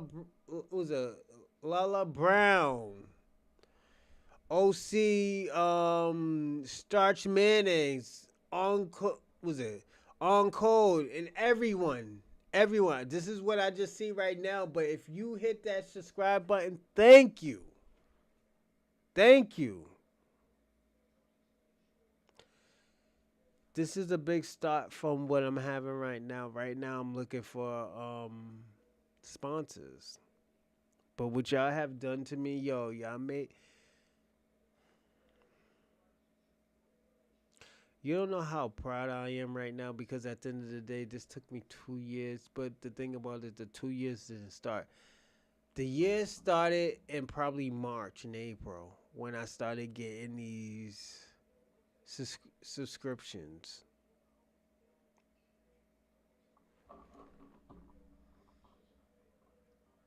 You don't know how proud I am right now. And it's crazy because at the end of the day, I thought I would never be able to do it. I'm going to be personally honest. Shout out to Kick. Shout out to X. Shout out to YouTube. Yo, I'm still blown right now. This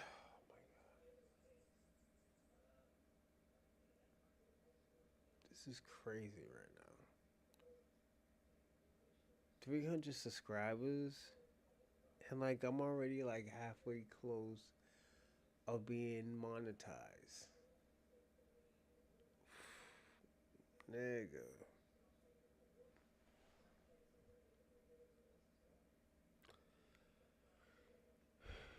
Thank y'all, everybody.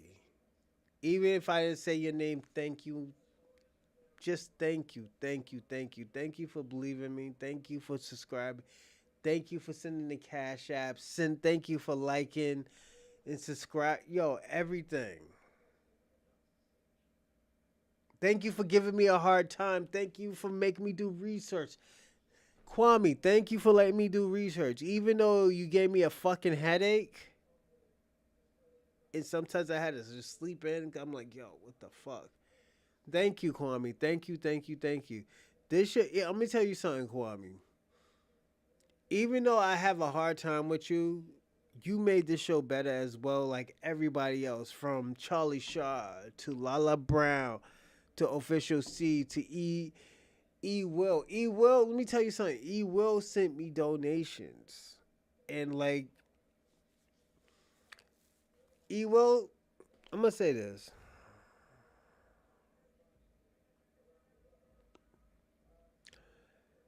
E Will supported me big time. Like all of y'all, from even Spencer said, let me tell y'all something. I'm gonna tell y'all who like supported me. And like this is why I say like, yo, if you don't have the money, you don't have the money. I'm not gonna hound y'all over it, but all I want y'all to do is just share. And all of y'all did that. So at the end of the day, y'all know better than anybody. But E Will, let me tell you something about E Will. E Will used to come on my show all the time, and I remember when he came on the show. Salute Bronze. Yo, I just want to say, I can't wait to see your show. Rando, salute. I'm at work. I'm about to go to work. SP, I remember SP. SP, let me tell you something. SP used to, argue me down. This nigga used to argue me down about black natives. Is salute to SP because at the end of the day, SP made me a better person. All y'all, let me tell you something. All y'all subscribers, all y'all, even if you didn't subscribe, all y'all people who came on my show, yo, y'all made me a better podcaster. I used to stutter because I didn't know what to say because I was so nervous. But with y'all,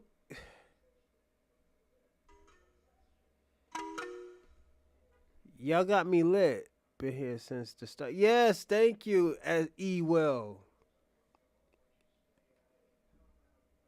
E-Will, you gave me a donation and you said some dope shit. And I was like, yo, I got to keep on pushing. If E-Will believes in me, if Rando believes in me, if OC believes in me, just all of y'all, OC, Charlie Shaw, Lala Brown, like, yo, y'all was giving me donations. All of y'all was giving me donations, and I was like, yo, and it was stunning my mind because I was like, yo, I just want to keep on giving y'all dope content. That's how I always felt. I want to give y'all dope content because at the end of the day, I want to give y'all content where, like, you know what, it will help you if you wanted to be what you. If y'all wanted to be an activist, I hope I give you the right advice. Cause this is what I'm doing in Boston. This is what I'm seeing in Boston. I didn't have to tell y'all. Put it this way: most people didn't have to tell you. Will have to say like, "Oh, yo, these niggas is fucked up in Boston. These niggas they got trauma." Like, yo, it is crazy because, and I'm sorry to stop this because we're gonna go on to the next video. I just wanted to help our people. Yes, FBA, but also I want to help the. I wanted to help the FBA. I wanted the black diaspora to understand FBA. I didn't want them to have a grudge with me, but at the end of the day, I have to break them down. I have to say shit that I don't want to have to say just so they can understand us. Cause I don't think these people understand how long our ancestors, our forefathers, our aunties and uncles have been fighting for the same thing. Like, we don't give up. We don't stop because the shit just doesn't work. We try other stuff.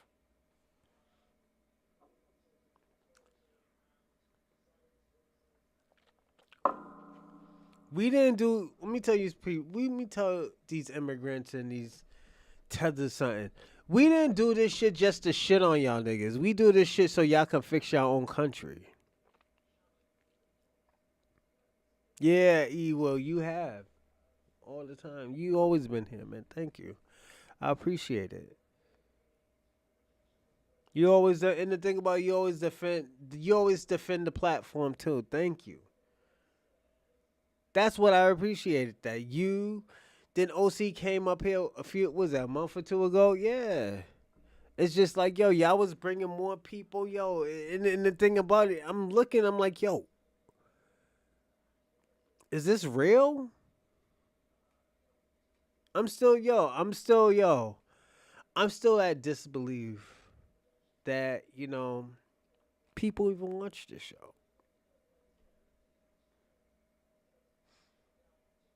Like, real talk. And it's not because of Friday. We getting a little sippy sip on and stuff like that. And it's like, yo, I always tell people I'm always surprised at the things that, like, happen. Like, y'all made me want to be an activist. Y'all made me want to fix my own community. Shout out to V for Vengeance. V for Vengeance always asks me, what's the solution? Vengeance always asks me, like, yo, what's your solution? What are you going to try?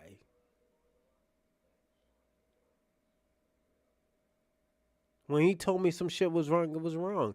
This is why that panel, Vengeance asked for that panel. Vengeance was like, yo, you need a panel or a video. No, Vengeance and Del Monte. Green beans. Del Monte asked for we need to have a panel or something where people can say what they wanted to say. But when y'all was saying that, I was like, yo, if we have a panel, I don't want to debate anybody. I just want y'all to save y'all part. This show isn't only about me. This show is about y'all too. This show is about, okay, you know what? If y'all needed to get some shit off, I'm going to let y'all get some shit off. I might say, oh, yo, what does this mean? Or some other shit and stuff like that. But I would never debate you because this is your point of view. By the way, I'm looking at the comments and what is this nigga Kwame on? She's always this. Yeah, it's Kwame. That's Kwame. So I was explaining to him about New York. I was telling Kwame that New York is known for swinger parties. I told Kwame I used to go to swinger parties in New York. I told him, you got to be careful with those rooms that you go into in New York. The shit that Diddy was doing, niggas been doing for years. It's just Diddy got caught. You know, that's why Diddy never told on anybody. Because this shit been going on. His mother been doing swinger parties. I heard Diddy's mother was doing swinger parties. I personally say, yo, I personally don't see nothing wrong with it, but it's somebody's lifestyle. Will I do it again? Probably not. I would never do it again. And the reason why, it's just not my thing. I got kids now. But you got to be careful because you might get turned out. If you're not mentally strong. Me, I'm mentally strong. Nah, I'm not doing that. Because niggas will be like, yo, come in this room right here. Yo, try to grab you. Yo, come in this room right here, yo. And that'll be it. Yo, I'm going to tell y'all something. And this is why I always take this shit serious. I used to have this friend. He wasn't gay. But we went to a swinger party and he got turned the fuck out.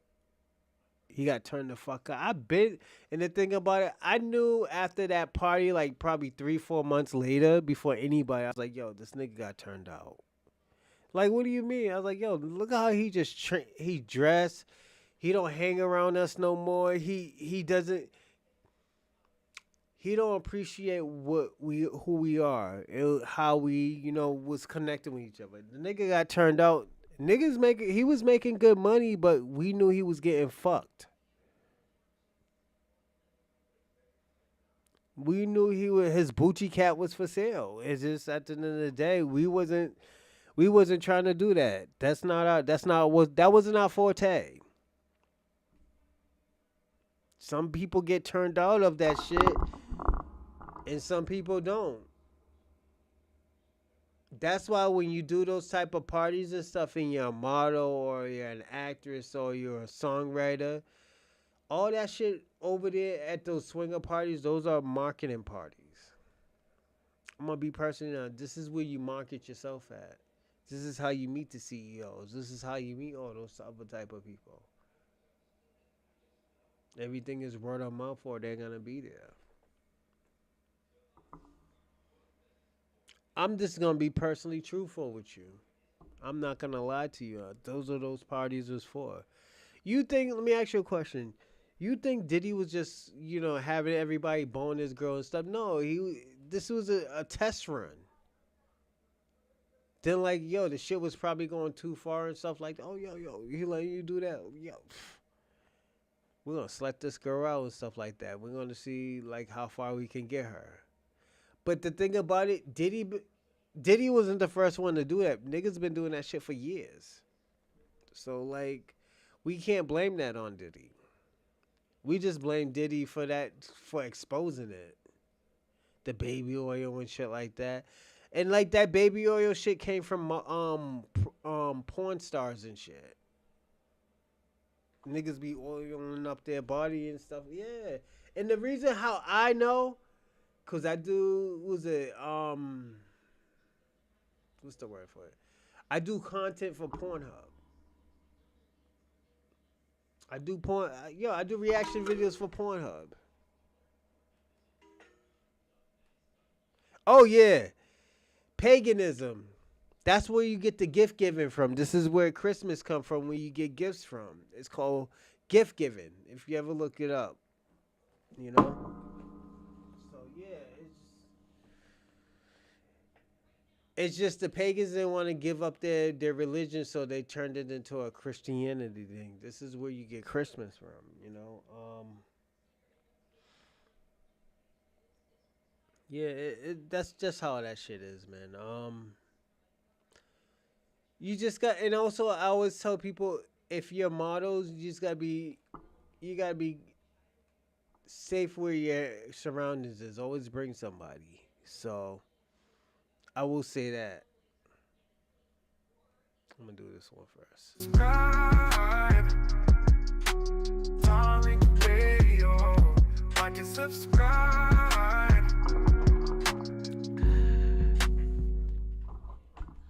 Let's get this racist guy. Let's get the racist guy. I was whooping you intellectually a few days ago. And you just started whining and repeating everything. Like, do you want to get more of a whooping, or do you want to bring some scholarship? Because let me bring you in, but let me be very clear. You're not just gonna yell shit and be all emotional. We don't do that here. We don't do emotion. You better bring some scholarship. Mm-hmm. And don't whine. We don't want to hear you whining the Black Daddy. Bring you some scholarship, Mr. Racist Guy. All right, because I had to whoop on you verbally, had to put you in your place a few days ago. Hopefully you got some act right. Now, what's on your mind, Mr. Racist? Mr. Racist, let's see. All right, you're already coming out the gate with problem. Hey, Tariq, you there? I'm here. Yes, I am. Yeah, I had to mute you because you're such a puss. You know, last time he let me in. You're going to do that. You're not going to, you're projecting. You're projecting. Now bring some scholarship. Bring some intellectual. Hey, y'all, let me ask you, anybody, does anybody want to get on a panel? If y'all want to get on a panel and say what y'all want to say, you can do that. Don't forget, if any of y'all want to talk, any of y'all want just anything to say, if you're having a bad day and you just want to vent, I want you to be on this. I want you to be comfortable and be on the show. Like, yo, it's not about the topic, but at the end of the day, I do want to vent about some shit that happened to me that probably goes with the topic. So I'm gonna say that, like, yeah, don't think. Let me say something. If you're having a bad day and shit like that, yeah, call. You could call. Fuck it. Shit happens. And you know what? You want to be like, yo, let me get this shit off my chest right now, and I want to say this. You don't even got to give a name. All you got to say is like, send me your email, and I'll give you the number. That's it. Come on now. You're a white man. You're supposed to be high IQ. You're being very hillbilly-ish right now. Now bring some scholarship. What's on your mind? Sir, quit being a pussy and muting me. Damn. Can you do that, pussy?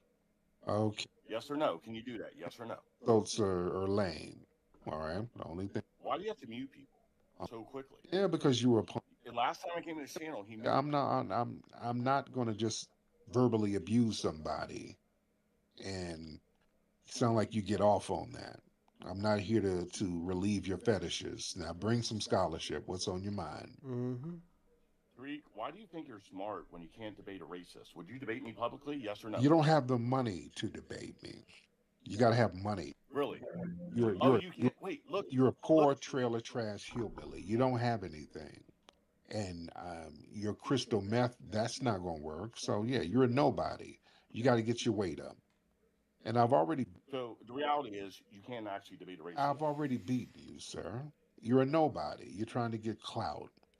And you're not going to get it off Black Daddy. All right? Anyway, you're not saying anything. You're just whining. I don't want to hear no whining white man. Get out of here. I don't want to hear a whining white man. Come on now. You just sad and whiny. Nobody wants to hear that.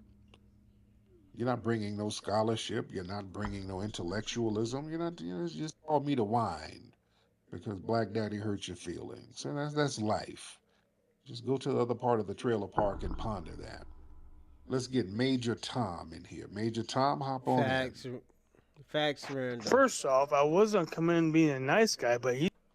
Facts, Randall. And the thing about it, this is why I said that they're playing two different games. If a person really wanted to solve things, it's not about being right or wrong. It's what you can solve and figure it out. Nobody's not trying to figure out anything. Black Americans saying like, "Yo, what can you offer us?" You know, these are the questions that they are asking. I'm gonna say this. Michelle Wu, Ayanna Presley. There's nothing to be scared with when it comes to foundational Black Americans. The question is that we want to solve the situation that's going on. We're trying to solve. Okay, you know what? We are having a problem with each other. We're not voting Democrat anymore because we're not getting nothing from it. It has to be, you know, it has to be talked about. You know, if you want to call the fucking police or the security guard, okay, you're gonna have a long fucking year. You said the other Give me a side second. of the trailer park? What the kind of bullshit is that? Let me in. Yeah, he had to go to the other part of the trailer park, yes. So what's on? Why? Oh, no. You're already saying that I'm inside the same trailer park. So why would you think? What you, man? I wasn't talking about you, but damn, why'd that strike a nerve with you? Are you in a trailer park? What? You got very offended. I was talking about him. Are you in a trailer park too?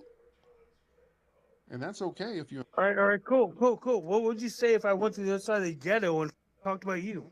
I don't live in the ghetto. All right, I don't live in a trailer park, dumb.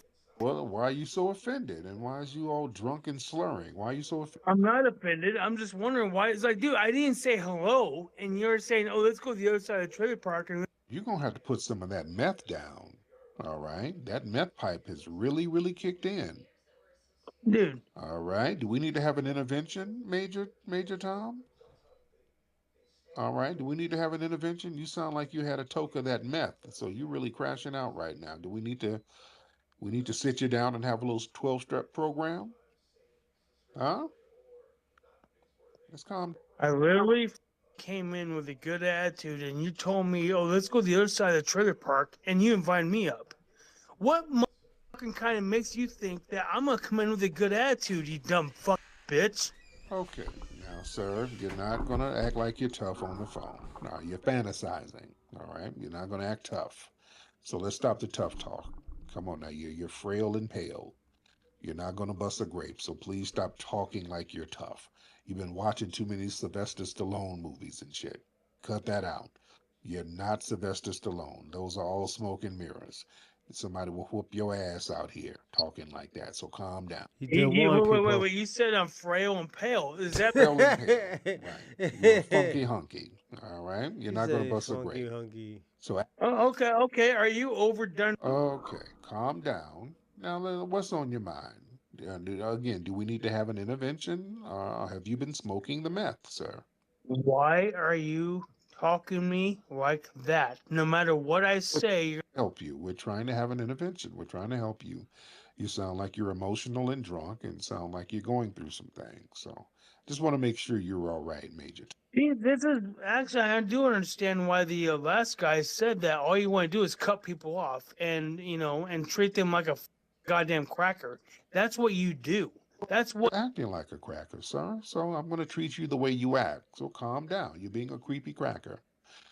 And I'm trying to give you an opportunity to bring some type of intellectualism, but you're crashing out. You're being a little Mayo mad militiaman, and I want you to calm down and say what's on your mind. What are you so angry about? Where's the anger? And like I said, I had some on my mind, but you said, "Oh, wait, here's another guy from the other side of the trailer Well, I park." didn't say that, sir.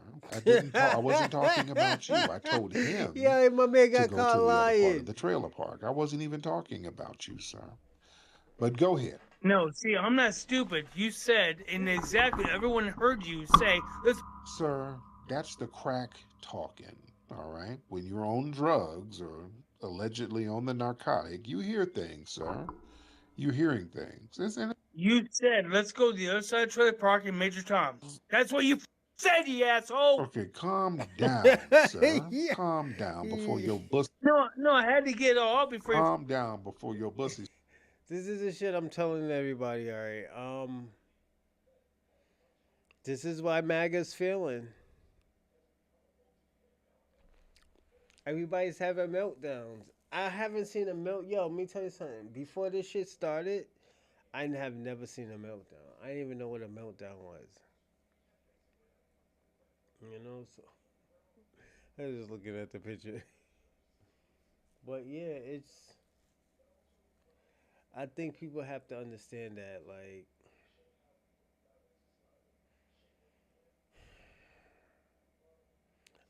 most of these people are not trying to work together. They're just trying to, benefit. So I understand he's having a meltdown because he can't benefit. So what's the next thing to do? Start leaking. You're straining. You got veins and shit. Your skin is turning red. Does your mom know that you're goddamn? Calm down, Tom. You're getting all. Don't tell me to calm down. Damn, look, you're gonna have a meth stroke doing all of that. I don't want you to have a meth stroke with me on the phone. I need you to calm down and breathe, Tom. Okay? You can't be getting this angry while you high on that narcotic. All Damn. right? All right, okay, cool. Are you able to talk to me All right, or let's no? go, Are bro. you just gonna mute me? You have Are you good? Are you gonna be? calm down. I just want you to be good. Go in there and drink you some milk. That'll bring some of that meth down. All right. Now, what's on your mind? Tell me. I just asked. Are you gonna be able to talk to me or no? What's on Are you gonna mute me? what's Are you gonna keep muting me? what's on your mind, Tom? No, I'm just wondering, like, how many taxes do I have to pay to support you and your family? What taxes do you pay to support me? I got to hear this. What are you supporting me with? Oh well, are you sure you want to hear it? Or are you just gonna keep muting me like a typical I bitch? got okay. Yeah, that would be your mother with a black dick in her mouth. But yeah, what bills are you paying or taxes are you paying? Oh well, I'm sorry. Well, who wants to be professional now, motherfucker? Yeah, now who's what money are you paying taxes? What are you talking? Oh, I'm sorry. I'm sorry. I got your attention now. So, anyways, I'm the goddamn meth head across the goddamn trailer park, I guess. And so, anyways, like I said a half an hour ago, I was literally trying to come in here with a calm attitude and try to talk to you. And but you tried to call me a name before I was even a safe hello. Okay. You've So been whining about the same thing for about 10 minutes. So what else is on your mind besides whining? Does meth make you want to whine? What else is on your mind? I don't know. The only thing that's on my mind is your mom's titty in my mouth. Oh, What's oh, up, bitch? no. We got. You want my mom's titty in your mouth? Oh, Lord, not that. Hey, you know what, dude? I'm sick of this goddamn cracker ass bull. Yeah, well, people are sick of that cracker ass smell and that wet dog scent that you have too. So yeah, that's Yeah, I got a fresh boat for you too, all a right, fucker. no, no, no. That boat Damn. has fish in it and it smells like your He's sister's talking coochie. crazy. Exactly. So it That I'll be boat back, float on everyone. somewhere. All right, you float on with it. All right. And and what makes you think every time you want to mute someone every 2 seconds? What the fuck is that about? because nobody wants to hear mayo babble from a dusty ass hillbilly. Nobody wants to hear that. That's why nobody tunes into you, Mr. Tom. Nobody wants to hear that. That's why you're tuning in to Black Daddy. And Black Daddy's putting you in your place, right? Huh? Major Tom? No, not really, dude. All you're doing is making people realize that you mute people for no reason. That's what the. Oh, I mute you for a reason. Nobody wants to hear you just sit up here and babble. Now, Mr. Tom, you're getting very, very boring. I'm trying to give you an opportunity to bring some content or something, and you're just whining. So I'm gonna have to let you get back to your meth pipe, okay? What makes you think I'm just? There you go. You're just saying the same thing over and over again. I'm just gonna let you hit that pipe and take you a good old sleep. All right. They love calling when they hit that pipe, boy. And I don't want to hear it. I don't want to hear meth babble. Excuse me. All right. I'm out here in Wyoming, ladies and gentlemen.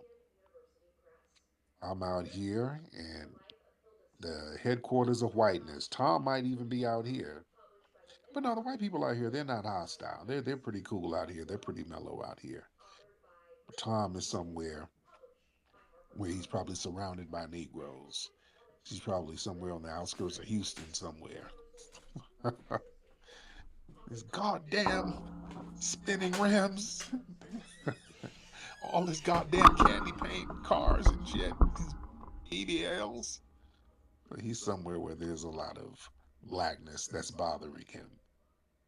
All right, let me get some more folks in here. Let me get some more people in here. Y'all raise your hands. Let's get the whip cracker smacker. Let's get the whip cracker smacker in the building. All right, you good, brother? Oh, how you doing, Tariq? I'm good, man. Everything good? Yeah, I'm good. Yeah, man.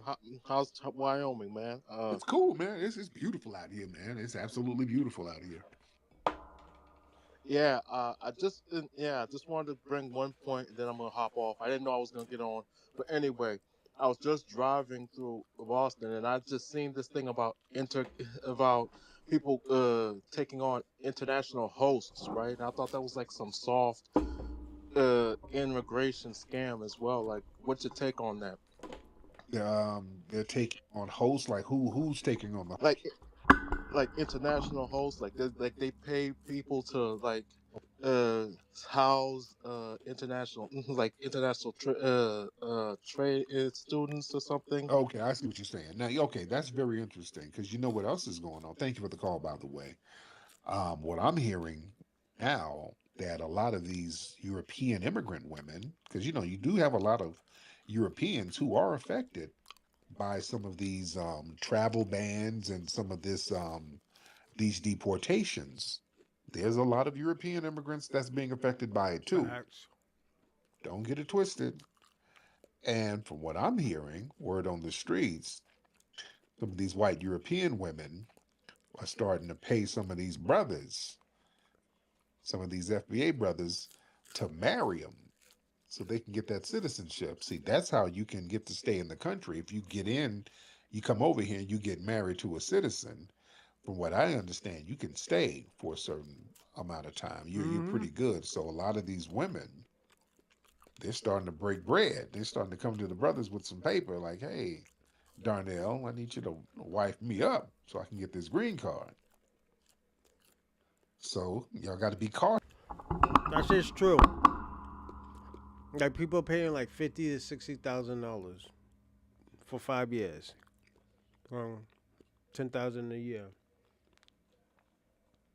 And that's if everybody's looking. Like a lot of Asian people are doing it too. So don't be surprised. Just out here, fellas. I know some of that exotic cooch, you know, that might be tantalizing. I know there's some of y'all who might have a little underground railroad.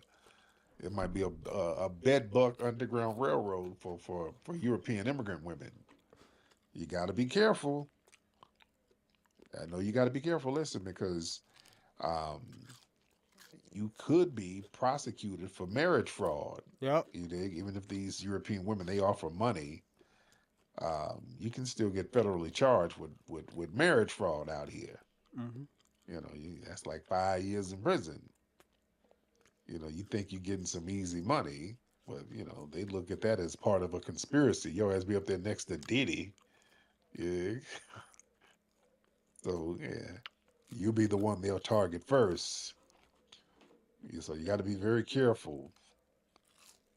Um, yeah, and also watch some of these women. They throwing some dollars at you, trying to get you to wife them up. Some of these women they might have some hidden motives. Yeah, they might be drug mules or something. You out here wifing somebody up, and she has a plug for some fentanyl that she's muling over here, and then you a part of. You don't even know you're a part of a damn drug conspiracy. You better be careful, because you all sprung over some alabaster cooch, and you sitting up here part of a damn drug operation. So they bust you. You gonna sit up there and you genuinely not know what's going on, and they ain't gonna believe you. You think they gonna believe you? The white woman is gonna be like, "You're the mastermind." You're like, "Mastermind? I didn't know. I didn't know nothing. I didn't know it. I thought Nikita loved me. That was my Russian queen. Nikita tricked me. The bitch set me up." You sound like Marion Barry. The bitch set me up. You got to be careful. Yeah, y'all get out here and marry these women, and then they flip the script on your ass and be like, "I was human trafficked." They'll pull a Cassie on your ass. Yeah. You get these little financial arrangements. See if some money gets exchanged, and then you laying up with her and you smashing because you know you're gonna be hitting that pussy. Yo, She'll what's turn going around on, and say, Wiz "I got Nation? Shout out to coerced, Wiz just like Nation. Diddy did. I got coerced and abused and trafficked." So yeah, y'all gotta watch it. Watch it out here, man. Watch that thing. Mm-hmm. Yeah. I know some of these Negroes got them little underground railroad of immigrant women. Oh "Yo, yeah. come over here. Come over here, Rosarita. You's gonna be safe over here. This a safe house. Come on. I ain't gonna let ICE get you. Come on, get comfortable. You like tacos? I heard. Come on now. You bucking your eyes for some of that exotic cooch. Calm down. Because whenever you see some Negroes trying to defend immigration, there's some Negro who Rosita done gave some cooch to. Hold on now. First of all, I's FBA too. My lineage go back to South Carolina and Valdosta, Georgia. First, I like to get that off the rip. Secondly, I ain't got no problem with immigration. Nigga, okay. Nigga, you on some immigrant. That's why, nigga. That don't count. You got you some third world cooch that you don't want to leave. Oh, hold on now. Tyreek, I think you being divisive. We should have voted for Kamala. I'm the K-Hive. That's a whole heap of coochie for me from the third world. No, nigga. Golly. Oh, goodness. Let's see what we got. Okay, who we got? Y'all raise these hands. Let's get on. Who is this? Let's get. What's your name? You just got X up here. I hope you are you one of these East Indian dudes. I hope you ain't one of them, bro. I don't want to hear all that. X, what's up, man? What's up, brother? How's it There going? you go. Okay, you're not one of them East Indian dudes. I talked to you on here before, right? Correct. Okay, yeah, you're the Arab dude, I think, right? Not that, but I had a question. I mean, I just heard you say that white women are committing marriage fraud to move from Europe to America with black FBA men. I mean, is there some evidence for that? That's what I said. I'm hearing this. I'm not going to put nobody's business out there because, I'm not going. I ain't no snitch.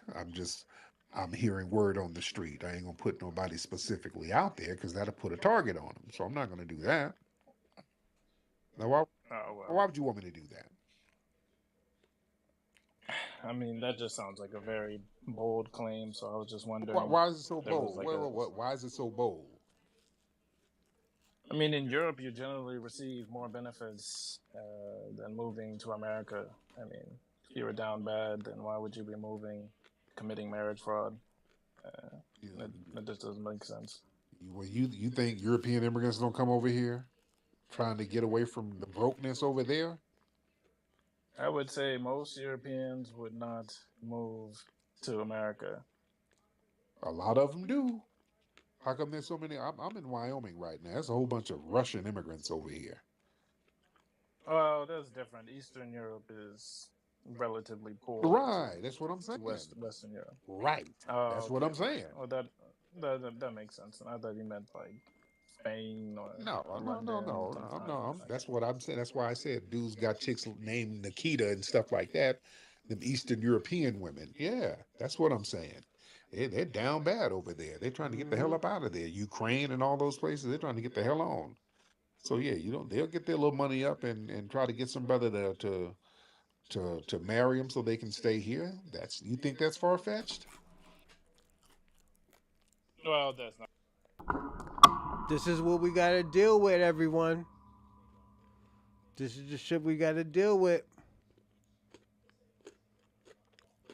Let's pay attention, everyone. And this will be the last one tonight. Iron Game. You're a white gentleman who's MAGA, right? I ain't mad, but yeah, I'm white. No, MAGA. Make America. I see MAGA. Yeah, I'm MAGA. Okay, there you go. And are you? Where you from? Arkansas? Where you from? Arizona. Okay, I was close. It started with an A. So, what's on your mind, sir? What's on your mind? You were giving some thumbs down.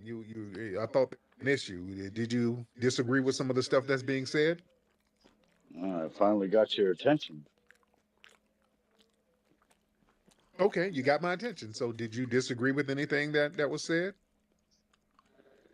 Just some stuff. Like what? I don't know. My daughter's mixed. My baby mama's black. Oh, shit. And we had a good thing together for 3 years. Now, where's she from? Where's your baby mama's from? Where's she from?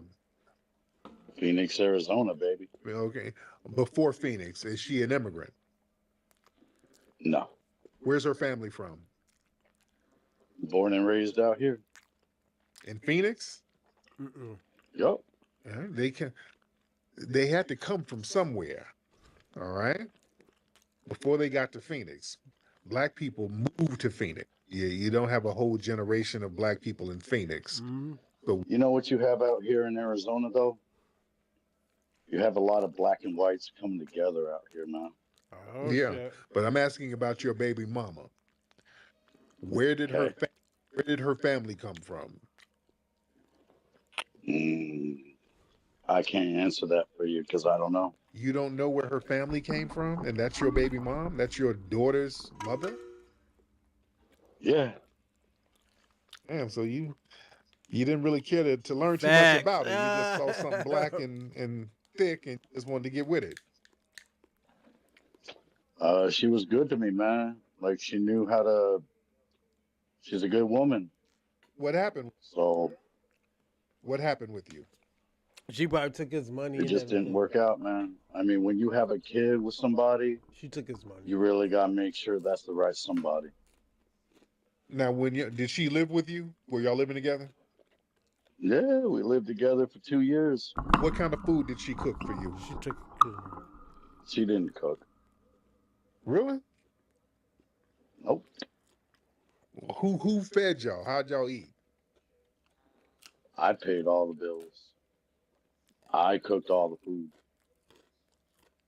So she's definitely not a foundational black American woman. Yeah. All right? I don't know. When you start using adjectives like that, man, I don't know. Yeah, you know she's not a foundational black American. You know that woman comes from some kind of immigrant background. You know she comes from an immigrant background. Why are you afraid to say that? She's clearly an immigrant.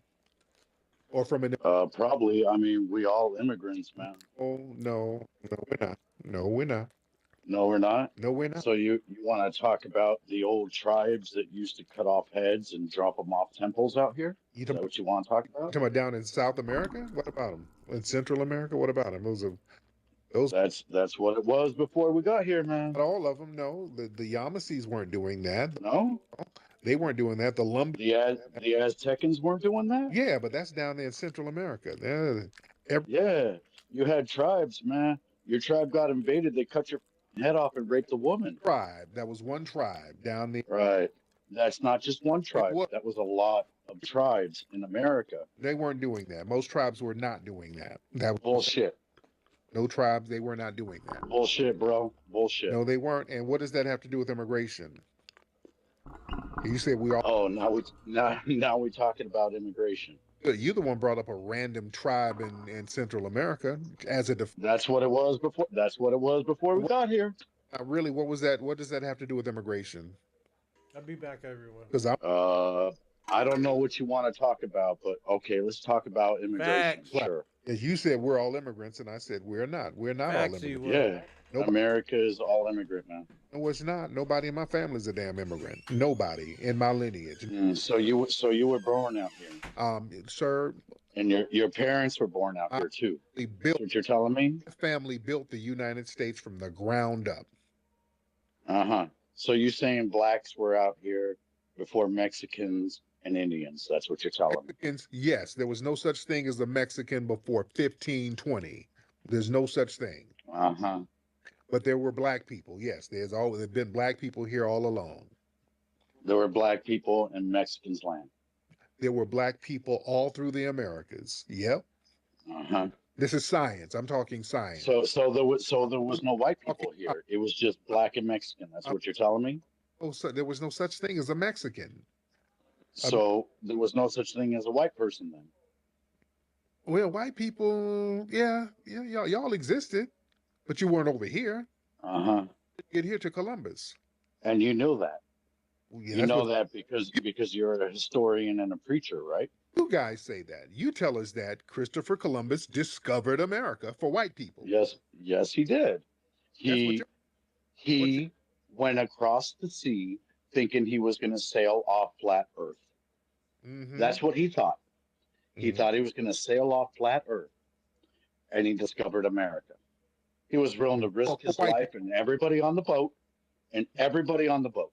to come here.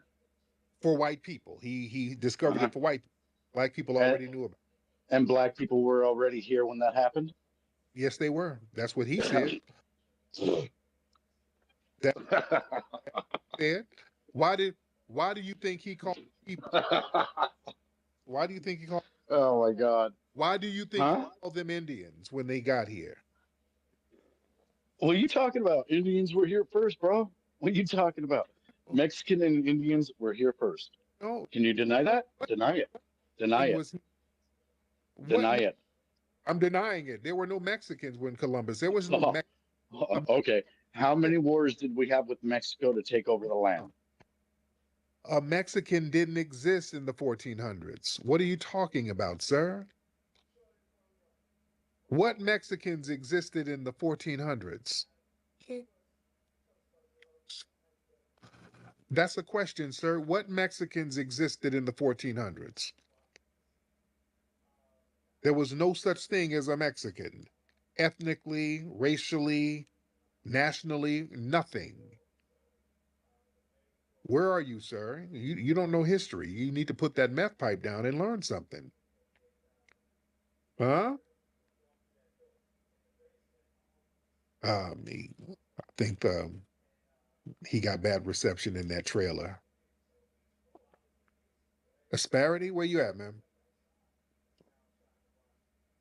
Okay, he's not saying nothing. I don't have him muted. I don't know if he's talking and he got his mic muted and it's the meth. I don't know. EJ, while we're waiting on him to put that meth pipe out, go ahead and chime in, EJ.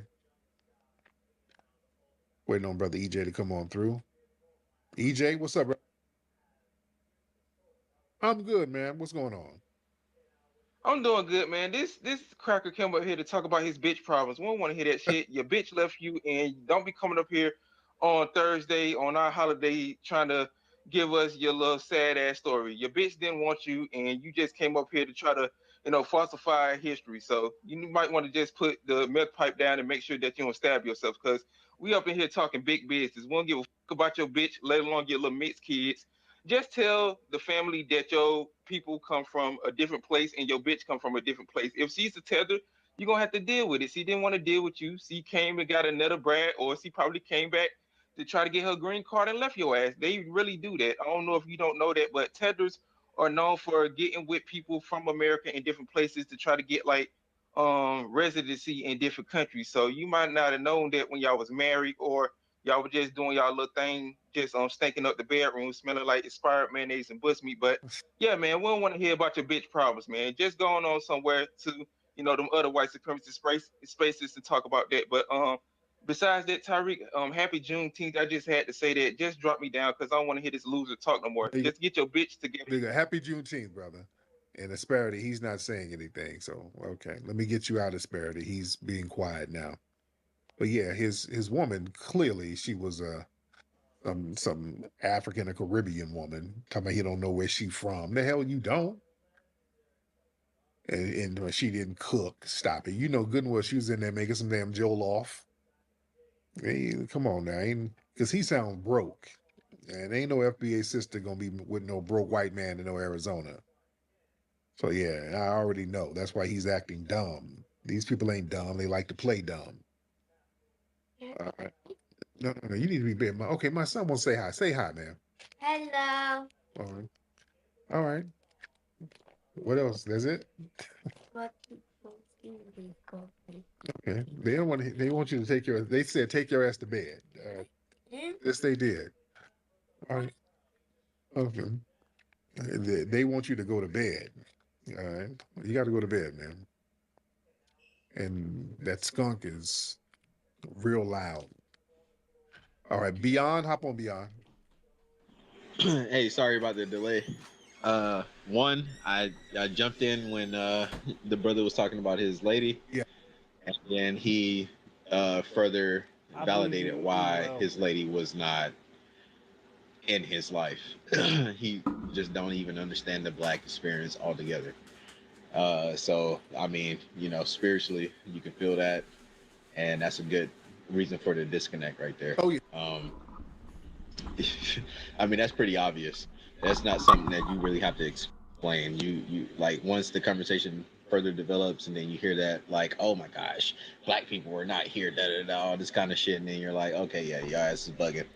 That's why that shit wasn't gonna work in the first place. Oh yeah. That woman knows what the hell's going on this land, prior to all of the understanding that colonial Scientology or whatever the fuck would try to explain and tell us what is true. So There you go. Thank you, brother. Yeah, and old dude, Asperity, like, yeah, it was a bunch of Mexicans here. What? Okay, sometimes when you're debating somebody and they're just too dumb, it's like, okay, I can't punch that far down now. Damn. This fool said it was a bunch of Mexicans over here and ain't. Dude, there was no Mexicans over here when Christopher Columbus got here. They created Mexicans later. A Mexican is an ethnogenesis race. That's something that was created in Central America. That's an amalgamation of the Spanish, some of the tribes there, and the black people. They leave out the black because Mexico was a slave colony. They can sit here and try to deny that and ignore that. Mexico was a slave colony, and they are highly mixed in with the African people who were brought there. They brought hundreds of thousands of black people to Mexico. All right? They try to erase that type of history. No, you're not going to do that. All right. Boy, this skunk smell is a beast. Okay. Should I get RJ in here? Oh, Lord.